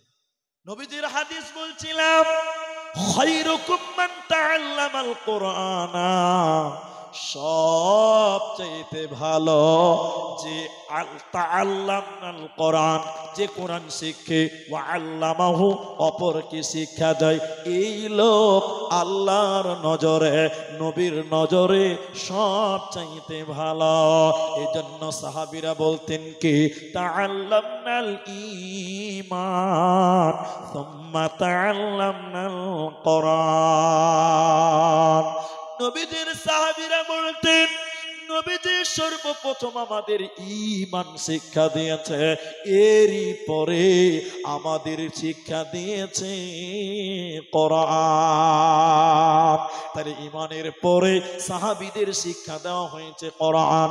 এবার চলেন, কোরআনের প্রতি তাদের কেমন আগ্রহী ছিল, কেমন তাদের মহব্বত ছিল, আজকের মুসলমানের মহব্বতটা কেমন। মা আমার এই দিকে টেনশন হন, এই ঘটনাটা শুধু আপনাদের বলতে চাই। বিশ্ব নবী যখন মক্কা ছেড়ে মদিনা চলে গেল, নবী যখন মদিনা মানওয়ারা গেলেন, নবীজি যখন মদিনা চলে গেলেন, মক্কাতে একটা ছেলে, ওই ছেলেটার নাম ছিল আব্দুল উজ্জা। আব্দুল উজ্জা কে? আব্দুল উজ্জা তার নিজের বাবা বেঁচে ছিল না, চাচার কাছে মানুষ হয়েছিল, চাচা লালন পালন করেছিলেন, বড় লোক বানিয়েছিলেন, চাচাও বড় লোক ছিল। আব্দুল উজ্জার মনে মনে মোহাম্মদ ভালো লাগে, ইসলাম ভালো লাগে, কোরআন ভালো লাগে। নবীজি যখন মদিনা চলে গেলেন, আব্দুল উজ্জা তার চাচাকে দিয়ে বললেন, চাচা যান, আমি নবীজির কাছে যেতে চাই, আমি ইসলাম কবুল করব, আপনি কি বলছেন বলেন, আপনিও কি ঈমান আনবেন নাকি বলছেন বলেন? আব্দুল উজ্জার চাচা বলেছিল, ও বেটা ভাতিজা শুনে নাও, তুমি যদি মুহাম্মাদের কাছে চলে যাও, কোরআনের জন্য যদি মদিনা চলে যাও, আমি তোমাকে যা কিছু দিয়েছি সব কিছু আমাকে ফেরত দিয়ে খালি হাতে তোমাকে মদিনা যেতে হবে, আমার কোনো কিছুই তোমাকে নিয়ে যেতে দেব না। আব্দুল উজ্জা শরীর থেকে জামা খুলতে লাগলেন, পকেট থেকে টাকা পয়সা যা ছিল চাচাকে দিয়ে দিল, জামা খুলে দিলেন, গলায় ছিল মালা, সেগুলো দিয়ে দিলেন, তখন সে মুসলমান নয়। এবার আব্দুল উজ্জার চাচা বলছে, ভাতিজা, ইসলামের জন্য যদি তুমি মদিনা চলে যাও, তোমার পরনে যে পায়জামা আছে, লুঙ্গি আছে, এটাও খুলে দিয়ে তোমাকে যেতে হবে, আমার কোনো কিছুই নিয়ে যেতে দেব না। আব্দুল উজ্জার চাচা ভেবেছে যে ভাতিজা তো যুবক হয়ে গেছে, ল্যাংটা হতেও পারবে না, যেতেও পারবে না, আমার কাছেই থেকে যাবে। আব্দুল উজ্জা চিন্তা করলেন, আল্লাহ তুমি পবিত্র, তাই তুমি আমাকে পাক করতে চাইছ, অপবিত্র টাকা আমার কাছে রাখবে না। আব্দুল উজ্জা কোমরের পায়জামা খুলে দিল, লুঙ্গিটাও খুলে দিয়ে উলঙ্গ হলো। মায়েরা বোনেরা আমার, একটা যুবক ছেলে নগ্ন হয়ে গেল, উলঙ্গ হয়ে গেল। কাঁদতে কাঁদতে আব্দুল উজ্জা তার মায়ের কাছে গিয়ে বললেন, আম্মু জান, আপনি আমার জন্য দোয়া করেন, আমি চললাম নবী মুহাম্মদুর রাসূলুল্লাহ সাল্লাল্লাহু আলাইহি সাল্লামের কাছে। আব্দুল উজ্জার মা, যুবক ছেলে ল্যাংটা, লজ্জিত হয়ে একটা কম্বলকে ফেড়ে দুই টুকরা করে বললেন, বেটা, এক টুকরা তুমি কোমরে গামছার মতন পড়ে নাও, আর এক টুকরা শরীরে তাওয়ালের মতন জড়িয়ে নাও, ল্যাংটা হয়ে কি করে যাবি রে বাপ। আব্দুল উজ্জা বড় লোক ছিল, ইসলামের জন্য সব হারিয়ে গেল। এবার আব্দুল উজ্জা ওই গামছা গায়ে দিয়ে, তাওয়ালটা শরীরে দিয়ে চলল কাঁদতে কাঁদতে রাতের অন্ধকারে মদিনা মুনাওয়ারাতে। কোরআনের জন্য তারা কি করেছে দেখলেন। আব্দুল উজ্জা বিশ্ব নবী মদিনাতে মসজিদে নববীতে আসহাবে সুফফা সাহাবীদেরকে পড়াতেন মাদ্রাসা। আব্দুল উজ্জা রাতের বেলায় মসজিদের দরজায় বসে আছে। আল্লাহ রাসূল বাইরে যখন বেরোলেন, আব্দুল উজ্জাকে দেখেই বললেন, এই এই তুমি না আব্দুল উজ্জা? হুজুর, জি। তোমার এই অবস্থা কেন? আব্দুল উজ্জা কাঁদতে কাঁদতে বললেন, আল্লাহর নবী গো, ঈমানের জন্য, ইসলামের জন্য আমার সব কিছু কেড়ে নেওয়া হয়েছে। উলঙ্গ হয়ে আসছিলাম, আমার মা আমাকে দুই টুকরা কম্বল দিয়েছে। নবীজি আব্দুল উজ্জাকে গলায় জড়িয়ে নিয়ে বললেন, আজ থেকে তোমার নাম আব্দুল উজ্জা নয়, আমি নবী তোমার নাম আজ থেকে রাখলাম আব্দুল্লাহ। গরিব হয়ে গেল আব্দুল্লাহ। এবার আব্দুল উজ্জা মসজিদে থাকে, নবীজির ছাত্র হয়ে গেলেন, মসজিদে পড়াশোনা করতেন। হঠাৎ করে মুতার যুদ্ধ, হঠাৎ করে মুতার যুদ্ধ, ডঙ্কা বেজে গেছে। মুতার যুদ্ধ যখন শুরু হলো, আর নবীজি বললেন, ও মদিনার লোকেরা, কোরআনকে বাঁচাবার জন্য, ইসলামকে বাঁচাবার জন্য জিহাদে যেতে হবে, তোমরা সবাই এসো, যার কাছে যে মাল আছে এনে তোমরা মসজিদে নববীতে জমা করে দাও। ইতিহাসটা খালি শুনেন, কোরআনের জন্য তারা কি করেছেন। হযরত আবু বকর, হযরত ওমর, হযরত উসমান, যিনারা ছিলেন তারা দান করছেন। কতগুলো দান, কত দান। হযরত উসমান বলেছিলেন, যত লোক জিহাদে যাবে তার অর্ধেক লোকের খরচ আমি উসমান একাই দিব। বলুন সুবহানাল্লাহ। 30,000 মানুষ ছিল, 15,000 লোকের খরচ হযরত উসমান একাই দিবেন। 3 মাস টাইম লাগবে। বলুন সুবহানাল্লাহ। হযরত ওমর বললেন, আজকে আবু বকর যা দান করবে তা আমি তাকে হারিয়ে দিব। ইসলামের জন্য তারা পাল্লা পাল্লি শুরু করেছে। বলুন সুবহানাল্লাহ। হযরত আবু বকর দান দিলেন। নবীজি বললেন, আবু বকর তুমি কি দিলে ইসলামের জন্য বলো, কোরআনের জন্য তুমি কি দান করলে বলো, ওমর তোমাকে চ্যালেঞ্জ করেছে, তোমাকে হারিয়ে দিবে। আবু বকরের উত্তরটা শুনেন, ও মুরব্বি বাপজি, আপনার ঈমান বাড়বে। আবু বকর বলেছিলেন, আল্লাহর নবী গো, আল্লাহকে এবং আপনাকে বাড়িতে রেখে আমার বাড়িতে যা কিছু ছিল আমি সব কিছু দিলাম, আমার বাড়িতে কিচ্ছু নাই। বলুন সুবহানাল্লাহ। ওমর বলেছিলেন, আমি আজকেও পারলাম না, জিততে পারলাম না। আর ওই যে মসজিদে বসে আছে আব্দুল উজ্জা, বর্তমান নাম কি আব্দুল্লাহ, ও বেচারা গরিব হয়ে গেছে, সবাই দান করছে, ও দান করতে পারে না, কিছু তো নাই, কিন্তু বড় লোক ছিল, দান করে অভ্যাস, আজকে করতে পারছে না। আব্দুল্লাহ উঠছে বসছে, উঠছে বসছে, উঠছে পায়চারা করছে, মনে শান্তি নাই, সবাই দিল, আমি দিতে পারলাম না। নবীজির সামনে এসে দাঁড়ালেন। আল্লাহর নবী বলেন, আব্দুল্লাহ কি ব্যাপার তুমি এখানে কেন? এবার আব্দুল উজ্জা বলতে লাগলেন, আল্লাহর নবী গো, হুজুর আপনি শুনেলেন কি ব্যাপার? নবীজি বললেন শুনে নে। নবীজিকে বলছেন, ইয়া রাসূলুল্লাহ, সবাই দান করছে, আমার মন চাইছে, কিন্তু দেব কি? কিচ্ছু তো নাই। একটা পরনে গামছা, একটা শরীরে গামছা। যদি পরনেরটা খুলে দিই ল্যাংটা হয়ে যাব, যদি শরীরেরটা খুলে দিই শরীর খালি হয়ে যাবে। কিন্তু মন মানে না, দিব কি? নবী গো, সবাই যখন দিল আমিও দিতে চাই। আমার কাছে একটা জিনিস আছে, সেটা কি? বলে কোরআনের জন্য আমি আমার জান খানা বিলিয়ে দিতে চাই। নবী জিহাদের জন্য আপনি আমার নাম লিখে দেন। কোরআনের জন্য জিহাদের ময়দানে আমি আমার জান দিয়ে কোরআনকে টিকিয়ে রাখব। নবীজি নাম লিখলেন আব্দুল্লাহ, নাম লিখলেন আব্দুল্লাহ। এবার সবাই জিহাদে যাচ্ছে। নবীজি দোয়া করতে লাগলেন, দোয়া করছেন সবার শরীরে হাত দিয়ে দিয়ে। আব্দুল্লাহর পালা এলো, আব্দুল উজ্জা। নবীজি দোয়া করছেন, আল্লাহ আব্দুল উজ্জার রক্তকে বেঈমানদের জন্য আমি হারাম করে দিলাম।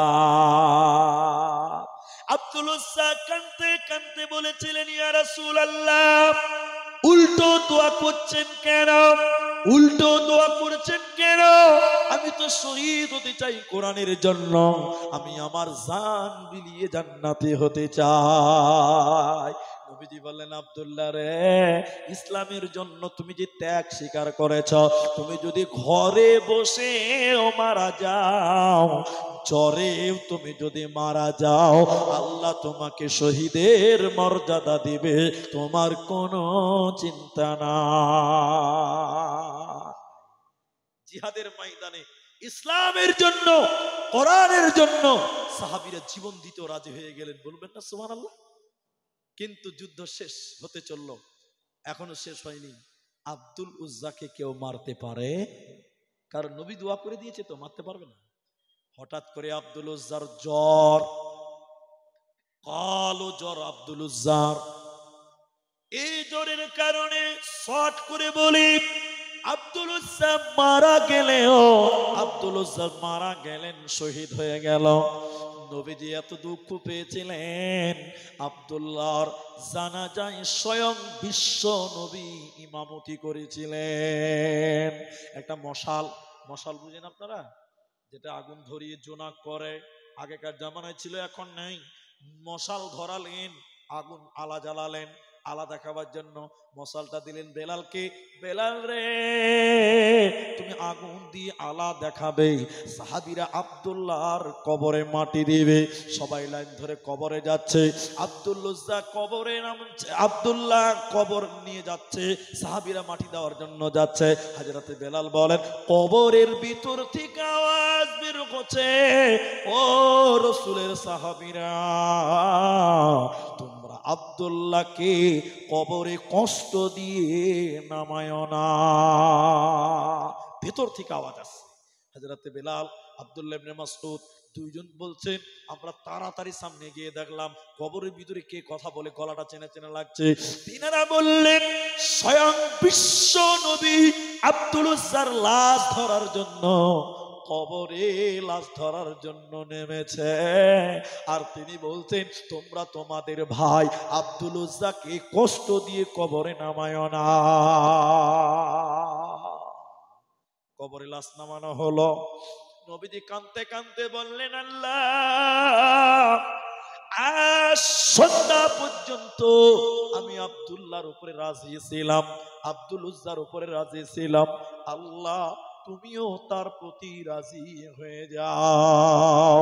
হযরত আব্দুল্লাহ ইবনে মাসউদ চিৎকার করে বলেছিলেন, রে আব্দুল্লাহ, তোর কপাল কত ভালো, তোর জন্য স্বয়ং বিশ্ব নবী দোয়া করে দিল, সাক্ষী দিয়ে দিল, তোর কপাল কত ভালো।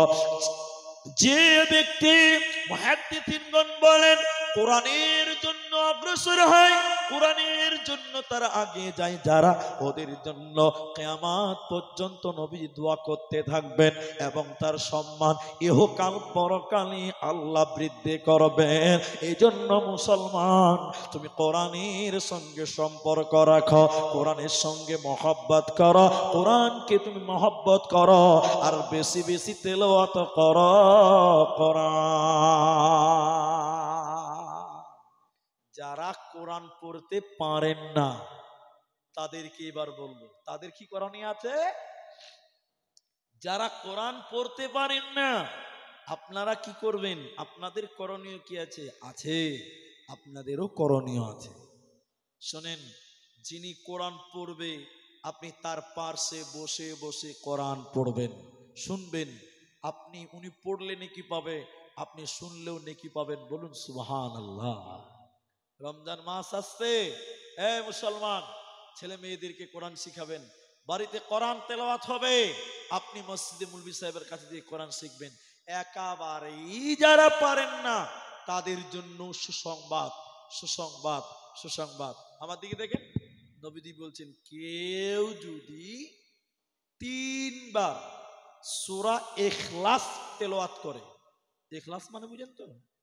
কুল হুয়াল্লাহু আহাদ, কেউ যদি এই সূরাটা পড়ে, কুল হুয়াল্লাহু আহাদ আল্লাহুস সামাদ লাম ইয়ালিদ ওয়া লাম ইউলাদ ওয়া লাম ইয়াকুল লাহু কুফুয়ান আহাদ।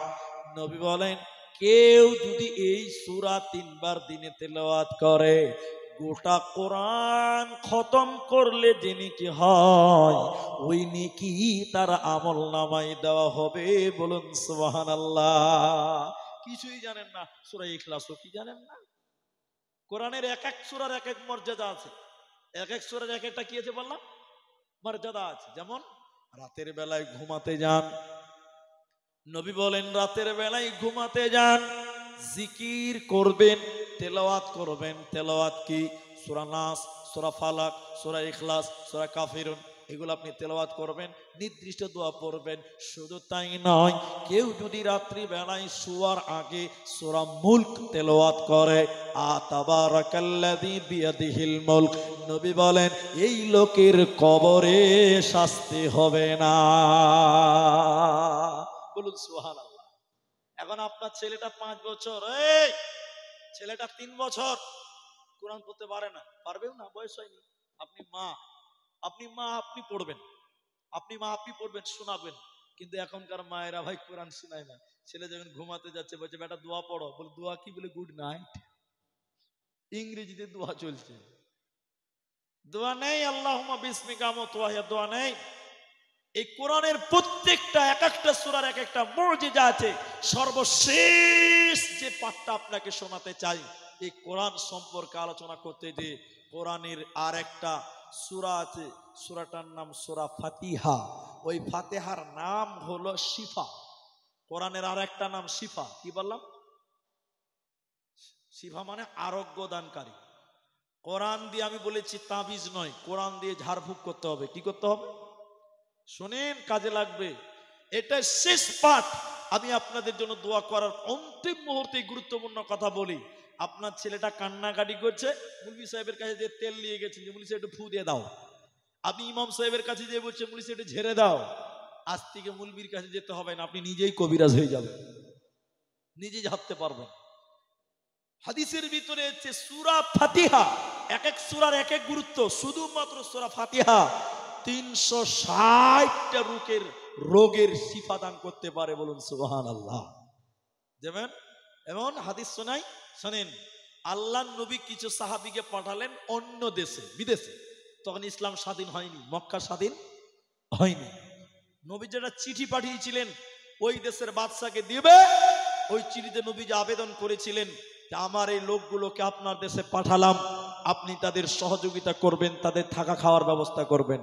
শোনেন, সাহাবীরা গেলেন, ওই দেশের বাদশাকে যে চিঠি দিলেন, বাদশা চিঠি পড়লেন, পড়ে বলছে না, আমরা তোমাদেরকে থাকতে দেব না, তোমাদেরকে খেতেও দিব না, তোমরা আমার গির্জা থেকে বেরিয়ে যাও। সাহাবীরা মাঠে চলে গেছিলেন, মাঠে খোলা মাঠে গিয়ে তাম্বু টেনেছিলেন। তাম্বু বুঝেন তো?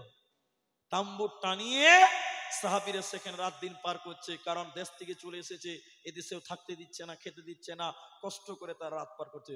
হঠাৎ করে যে বাদশা তেরে দিল, থাকতে দিল না, ওই বাদশাকে সাপে কেটেছিল। কিসে কেটেছিল বললাম? সাপে কেটেছিল। এখন বাদশার যারা মানে যে সৈন্যগুলো, ওরা ডাক্তার কবিরাজ করতে করতে করতে করতে যান কয়লা, কিন্তু পেশেন্ট ভালো। শেষের বেলায় এই রাজার লোকেরা এসে তাম্বুর তোলে এসে বলছে, ও ভাইরা, তোমাদের মধ্যে কেউ কবিরাজ আছে ভাই? তখন এই সাহাবীরা বলছে, কি হয়েছে আগে ওটা বলো। বলছে সাপে কেটেছে রাজাকে, বাদশাকে সাপে কেটেছে। একটা সাহাবী বলছে যে আমি কবিরাজ আছি, আমি পারবো ঝাড়তে, কিন্তু একটা শর্ত আছে। কি আছে বললাম? শর্তটা কি জানেন? শর্ত জানেন? 100টা ছাগল লাগবে। কটা লাগবে? থাকতে দিবি না, এবার সুদে আসলে তুলবো, চান্স পেয়েছি এবার। বলছে 100টা ছাগল লাগবে, রাজি আছো? বাদশার ব্যাপার, বলছে রাজি আছি মানে তুই তো আগে ভালো কর না, তোকে ছাগল দিয়ে গেড়ে ফেলে দিবি। জি। এবার সাহাবী চলে গেছে, এদিকে এদিকে এদিকে কোরআন পড়ছে আর ফু দিয়ে ঝাড়ছে। আল্লাহর ভরসায়, আল্লাহর দয়ায় সাপের বিষ সতে সতে নেমে গেল। বলুন সুবহানাল্লাহ। 100টা ছাগল নিয়েছে। এরা এখন সাহাবীর এবার কনফিউশনে পড়ে গেছে যে খাবারটা খাওয়া যাবে কি যাবে না, নবী কি না জিজ্ঞাসা করে খাওয়াটা চলবে কি চলবে না, ঠিক হবে কি হবে না। এরা ছাগল নিয়েও বিপদে পড়ে গেছে, খেতে পারছে না। তো তখন তার টেলিফোন ছিল না যে হ্যালো জি, এখন তো এখান থেকে ফোন করবেন হ্যালো, তখন তার ওই সিস্টেম ছিল না। এরা রাত দিন পার করছে, এরা চলে এলো বিশ্বনবীর কাছে, খবর এলো। দেখেন কোরআনের কি গুরুত্ব, দেখেন মর্যাদাটা দেখেন। বিশ্বনবীর কাছে খবর এলো, নবীজি সাহাবীকে ডেকে বললেন, এই এই এই তুমি ফের কখন থেকে কবিরাজ জি? তুমি যে কবিরাজ ওটা তো আমি জানি না, তুমি ফের কবে থেকে কবিরাজ? তখন বলছে কেমন ফের কবিরাজ? আমি কবিরাজ টবিরাজ লয় তো, সাপের ব্যথা যে নামিয়ে দিয়েছো কি বলেছিলা? ইয়া রাসূলুল্লাহ, বেশি কিছু নয়, শুধুমাত্র সূরাতুল ফাতিহা। সূরা ফাতিহা বুঝেন তো? আলহামদুলিল্লাহি রাব্বিল আলামিন, এই সূরাটা পড়ে আমি ফু দিয়েছিলাম, আল্লাহর উপরে ভরসা করেছিলাম, আল্লাহ সাপের বিষ সঙ্গে সঙ্গে নামিয়ে দিয়েছিল। বলুন সুবহানাল্লাহ। এবার সাহাবী বলছেন, আল্লাহর নবী, বিনিময় 100টা ছাগল পেয়েছি, খাওয়া যাবে? নবীজি বলছে খাওয়া যাবে মানে ওই 100টা তোমরা যখন ভাগ করবে আমার জন্য 1 ভাগ রাখবে। বলুন সুবহানাল্লাহ। নবীজি বলেছিলেন আমার জন্য 1 ভাগ। কোরআনের নাম শিফা। আপনি এই কোরআন দিয়ে ঝাড়ফুঁক করেন, সব রোগের চিকিৎসা কোরআনের ভিতরে আছে। হয়তো আপনি জানেন না, হয়তো বা আমি জানি না, কিন্তু কোরআনের সবকিছুই আছে। এজন্য কোরআনের নাম শিফা, সূরা ফাতিহার নাম হলো শিফা। এই ফাতিহা দিয়ে আপনার ছেলেদেরকে, আপনার সন্তানদেরকে, আপনি নিজের বাড়িতে জিন, দুষ্ট জিন আছে, বাড়িতে শয়তানের প্রভাব আছে, সূরা আল ইমরানের শেষের 3টি আয়াত, সূরা বাকারার শেষের, সূরা আল ইমরানের শেষের 3টি আয়াত আপনি পাঠ করবেন, ওই বাড়িতে শয়তান কিছুই করতে পারবে না, শয়তান প্রভাব খাটাতে পারবে না। তাহলে কোরআনটা আল্লাহ শুধুমাত্র মানুষের কল্যাণের জন্য আল্লাহ দিয়েছে। তাই আমার আল্লাহ বলেন, হুদাল লিন্নাস ওয়া বাইয়িনাতিম মিনাল হুদা ওয়াল ফুরকান, সুস্পষ্ট পথ প্রদর্শক হিসাবে আল্লাহ মানুষকে কোরআন দিয়েছেন। বলুন সুবহানাল্লাহ। শেষের বেলায় এসে আপনার সঙ্গে জরুরি 2টি কথা আছে আমার, অত্যন্ত জরুরি কথা। সেই কথার মধ্যে একটি হলো এই রকম যে এখানে কিছু কিছু মানুষ আছেন, এখন বয়স হয়ে গেছে 60 বছর, সূরা ফাতিহাটাও পড়তে পারে না। আমি ঠিক বললাম না নাই বলেন? অনেক মানুষ আছে এরকম, সূরা ফাতিহাও পারে না। আমি এটা বলবো না, সোশ্যাল মিডিয়ার জামানা তো, ঘরেও ক্যাসেট বাজে, মানে আমাদের লোকও কোরআন আমার বক্তব্য শুনে, তো আমাদের এক আত্মীয়র মধ্যেই, ওটা আমি আর প্রকাশ করলাম না, এই পর্যন্ত শেষ। উনি নামাজ পড়েন না, আত্মীয় বলতে কুটুমের মধ্যে আর কি, নামাজ পড়েন না। আমি একদিন তাকে বললাম যে আপনি নামাজ পড়েন না কেন, আপনি শিক্ষিত মানুষ, এমনি জেনারেল শিক্ষিত মানুষ, সব বুঝেন, তো নামাজ পড়েন না কেন? তখন আমাকে লজ্জিত হয়ে বলছেন যে আসলে আমি কিছু জানি না, মানে কোরআন হাদিসের কিচ্ছু জানি না, নামাজটা পড়বো কি বলে ওটাও জানি না। তখন আমি বলেছিলাম, ও বলছে যে সূরা ইখলাসটা জানি। কি জানি? ইখলাস মানে কুল হুয়াল্লাহু আহাদ। আমি বলছি ওইটাই আমাকে শোনান। আল্লাহুস সামাদ, সূরা ইখলাস পড়তে পড়তে 3 আয়াতে 3 বার ভুল। এরকম মানুষ পৃথিবীতে আছে। আচ্ছা, সারা জীবন জানি না বলে চলবে? সবাই বলুন, সারা জীবন জানি না বলে আল্লাহ শুনবে? শুনবে না। তাহলে জানি না কথাটা চলবে না, জানার চেষ্টা করতে হবে। শেষের বাক্যে এসে একটা ঘটনার মধ্যে উল্লেখযোগ্য, আমার যে বক্তব্যটা আপনারা পেলেন, কোরআন কোরআন কোরআন। তাহলে কোরআনের যেমন দরকার আছে, এই পৃথিবীতে চলতে গেলে বাংলা, ইংলিশ, অঙ্ক, আরবি সব দরকার আছে। কি বলছেন নাই? এটাই আপনাকে বুঝাবো এই হাদিসটা থেকে। বদরের যুদ্ধে মুসলমানরা জয়লাভ করেছিল। বদরের যুদ্ধে কারা জয়লাভ করেছিল বললাম? মুসলমানেরা জয়লাভ করেছিল। সেই যুদ্ধে 70 জন কাফেরকে কেটে কুয়াতে ফেলেছিল, আর 70 জন কাফেরকে বেঁধে নিয়ে মসজিদে নববীতে বেঁধে রেখেছিল। কতজন কাফেরকে বেঁধেছিল বললাম? 70 জনকে। তো আল্লাহ নবী ওদেরকে বেঁধে রেখেছে, সাহাবীদেরকে জিজ্ঞাসা করছে, এই সাহাবীরা, এদের কি করা যাবে বিচার? ভালো করে শুনেন, এই ঘটনাতে একটা গুরুত্বপূর্ণ কথা আছে। এদের বিচার কি করা যায়? তো কেউ বলছে যে হুজুর ওদেরকে হাত কেটে দেন, কেউ বলছেন পা কেটে দেন। কেমন কোরআনের বিরুদ্ধে যুদ্ধ করতে আসবে, দেন মজা মেরে দেন। হযরত উমারকে বলছে, উমার তোমার রায় কি? উমারের রায় শুনবে, পেশাব বেরিয়ে যাবে। উমার বলছে যে সবাইকে একটা করে তালোয়ার দিন, নিজের হাতে নিজের পেটে ভরবে তালোয়ার। কেমন বদমাস কোরআনের বিরুদ্ধে আসবে। উমার মানে ব্যাপারটাই আলাদা, বুঝতে পারছেন কিনা? তো উমারের এক সিদ্ধান্ত হলো, আল্লাহ নবী জ্ঞানের মানে ভান্ডার সাহাবী হযরতে আবু বকরকে বললেন, আবু বকর তোমার মত কি? এই যে 70 জন কাফেরকে বেঁধে রেখেছি, এদের কি করা যায়? এদেরকে তার এমনি বসিয়ে বসিয়ে 3 টাইম খিলাতে পারবো না, কি করা যায়? মসজিদে বেঁধে রেখেছি। তা আবু বকর কত জ্ঞানী মানুষ, আবু বকর বলেছিলেন, আল্লাহ নবী গো, এদেরকে জরিমানা করা, গরিব মানুষ তো, এদেরকে যদি জরিমানা করাই টাকার মার পড়বে, আর জীবনেও কোরআনের বিরুদ্ধে যুদ্ধ করতে আসবে না। এদেরকে কিছু করে জরিমানা করেন আর ছেড়ে দেন। তো দিবে কি? খবর পাঠাও বাড়িতে, এদের বাড়িতে বাড়িতে খবর পাঠাও। সবাই বাড়িতে খবর পাঠালো, বাড়িতে খবর চলে গেল সবার বাড়িতে, তোমরা তোমাদের আত্মীয়দেরকে জরিমানা দিয়ে দিয়ে ছাড়িয়ে নিয়ে যাও। 70 জন বাঁধা ছিল, ওই জায়গাতে স্বয়ং বিশ্ব নবীর জামাইকে বাঁধা ছিল, যেটা হযরতে যায়েনাবের সঙ্গে বিয়ে হয়েছিল। যায়েনাবের গলায় একটা হার ছিল, যেটা খাদিজা দিয়েছিল, খাদিজা রাদিয়াল্লাহু আনহা দিয়েছিলেন। তো আল্লাহর নবীর জামাইকে ছোটাবার জন্য মেয়ে গলার হার খুলে জরিমানা হিসেবে পাঠিয়েছিলেন। আল্লাহর নবী হারটা দেখে টুকরে টুকরে কেঁদেছিলেন, বলেছিলেন এটা আমার খাদিজার হার, এটা আমার খাদিজার হার। নবীজি কেঁদেছিলেন। সাহাবীরা বলেছিলেন, আল্লাহর নবী এই হারটা আপনি রেখে দেন, এটা জরিমানা হিসেবে নিতে হবে না, এটা আপনি পার্সোনাল রেখে দেন। আল্লাহর নবী বলছেন, না, এটা জরিমানা হিসেবে এসেছে, আমার আবেগ ছিল তাই আমি বললাম, এটা আমি পার্সোনাল ভাবে রেখে দিতে পারবো না।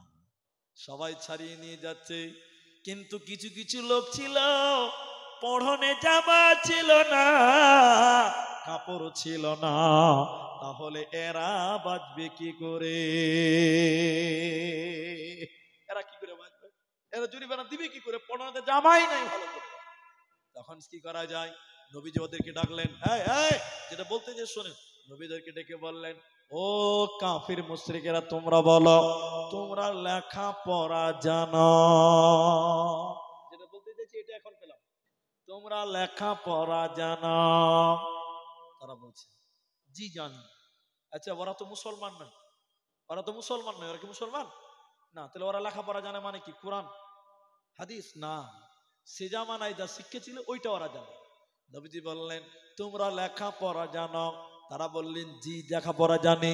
নবীজি বললেন তোমরা আমার সাহাবীদেরকে কিছুদিন লেখাপড়া করিয়ে শিক্ষকতা করে তোমরা মুক্তি হয়ে যাও। বলুন সুবহানাল্লাহ। তাহলে দুনিয়ার শিক্ষারও জায়েজ দরকার আছে, প্রয়োজন আছে, তবে মুসলিম হিসেবে আপনাকে কোরআন শিখতে হবে, কোরআন জানতে হবে। আপনার ছেলেটা মাদ্রাসায় পড়ে না, আপনি কোরআন মসজিদে যাই না, আপনি পাঠাবার ব্যবস্থা করেন। আপনার গ্রামে মক্তব নেই, আপনি মক্তব চালু করেন। আপনাদের ছেলেদেরকে কোরআন শিক্ষার ব্যবস্থা করেন, আপনাদের মেয়েদের কোরআন শিক্ষার ব্যবস্থা করেন। আপনার স্ত্রী যদি আপনার বাড়িতে কোরআন তেলাওয়াত করতে পারে সকাল সন্ধ্যা, আপনার বাড়িতে কোনো অশান্তি আসবে না, কোনো বিপদ হবে না, আপনার বাড়িতে কোনো দুর্ঘটনা ঘটবে না। কিন্তু আপনার স্ত্রী তো কোরআন পড়তেই জানে না, ও আবার পড়বে কি? কোরআন তো পড়তেই পারে না। আজকে আমাদের ঘরগুলো সিনেমার ঘর তৈরি হয়ে গেছে, সিনেমার হল তৈরি হয়ে গেছে। আমাদের ঘরে কোনো কোরআন হাদিস কোনো আলোচনা হয় না, কোরআন তেলাওয়াত হয় না। আমাদের সর্বাঙ্গীন দিকে চেষ্টা করতে হবে। কোরআন শিখবেন কি, এটাও আল্লাহ প্রথমে শিখিয়ে দিয়েছেন। আল্লাহ কোরআনে বলছেন পড়ো পড়ো তোমার রবের নামে। তাহলে সর্বপ্রথম যে পড়াটা পড়তে হবে সেটা হলো আল্লাহ। সেটা কি পড়তে হবে? আল্লাহ, আল্লাহর বিষয় পড়তে হবে, আল্লাহ সম্পর্কে জ্ঞান রাখতে হবে।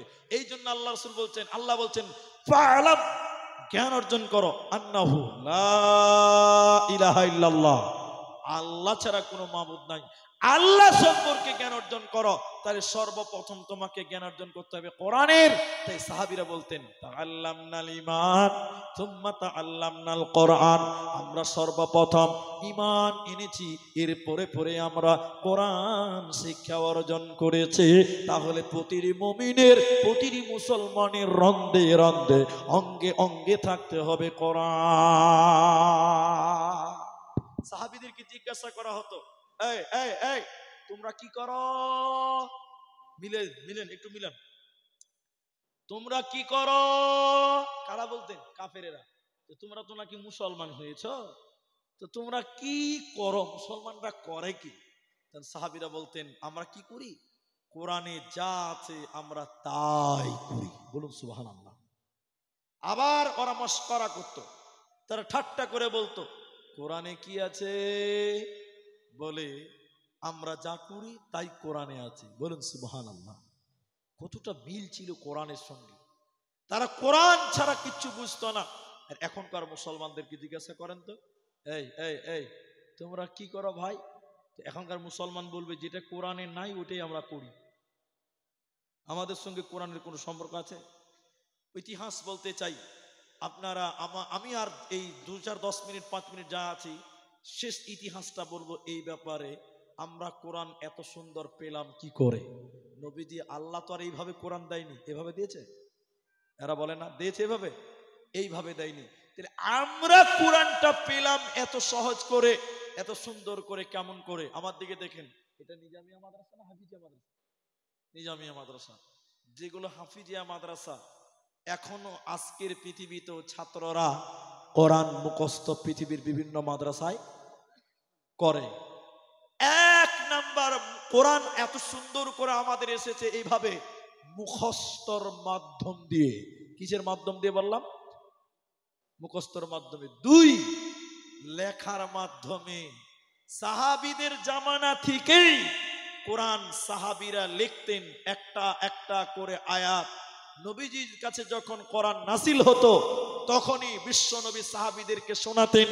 সাহাবীরা হয় মুখস্থ করতেন আর না হলে সাহাবীরা একটা একটা করে লিখতেন। এই জন্য কিসে লিখতেন?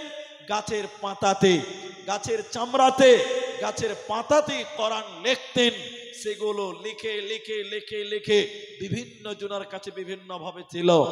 যখন উসমান গনি খলিফা নির্বাচন হলেন, ইতিহাস শুনলেন, তখন উসমানের জামানায় ফিতনা চালু হলো। উসমানকে সবাই বললেন, হে আমিরুল মুমিনিন, আপনি সবার কাছে যত কোরআনের কপি আছে, লেখা আছে, সেগুলো একত্রিত করে এক জায়গায় করুন, এক জায়গায় করুন। কিন্তু উসমান গনি তখন অস্বীকার করেছিলেন। পরবর্তীতে উসমান গনি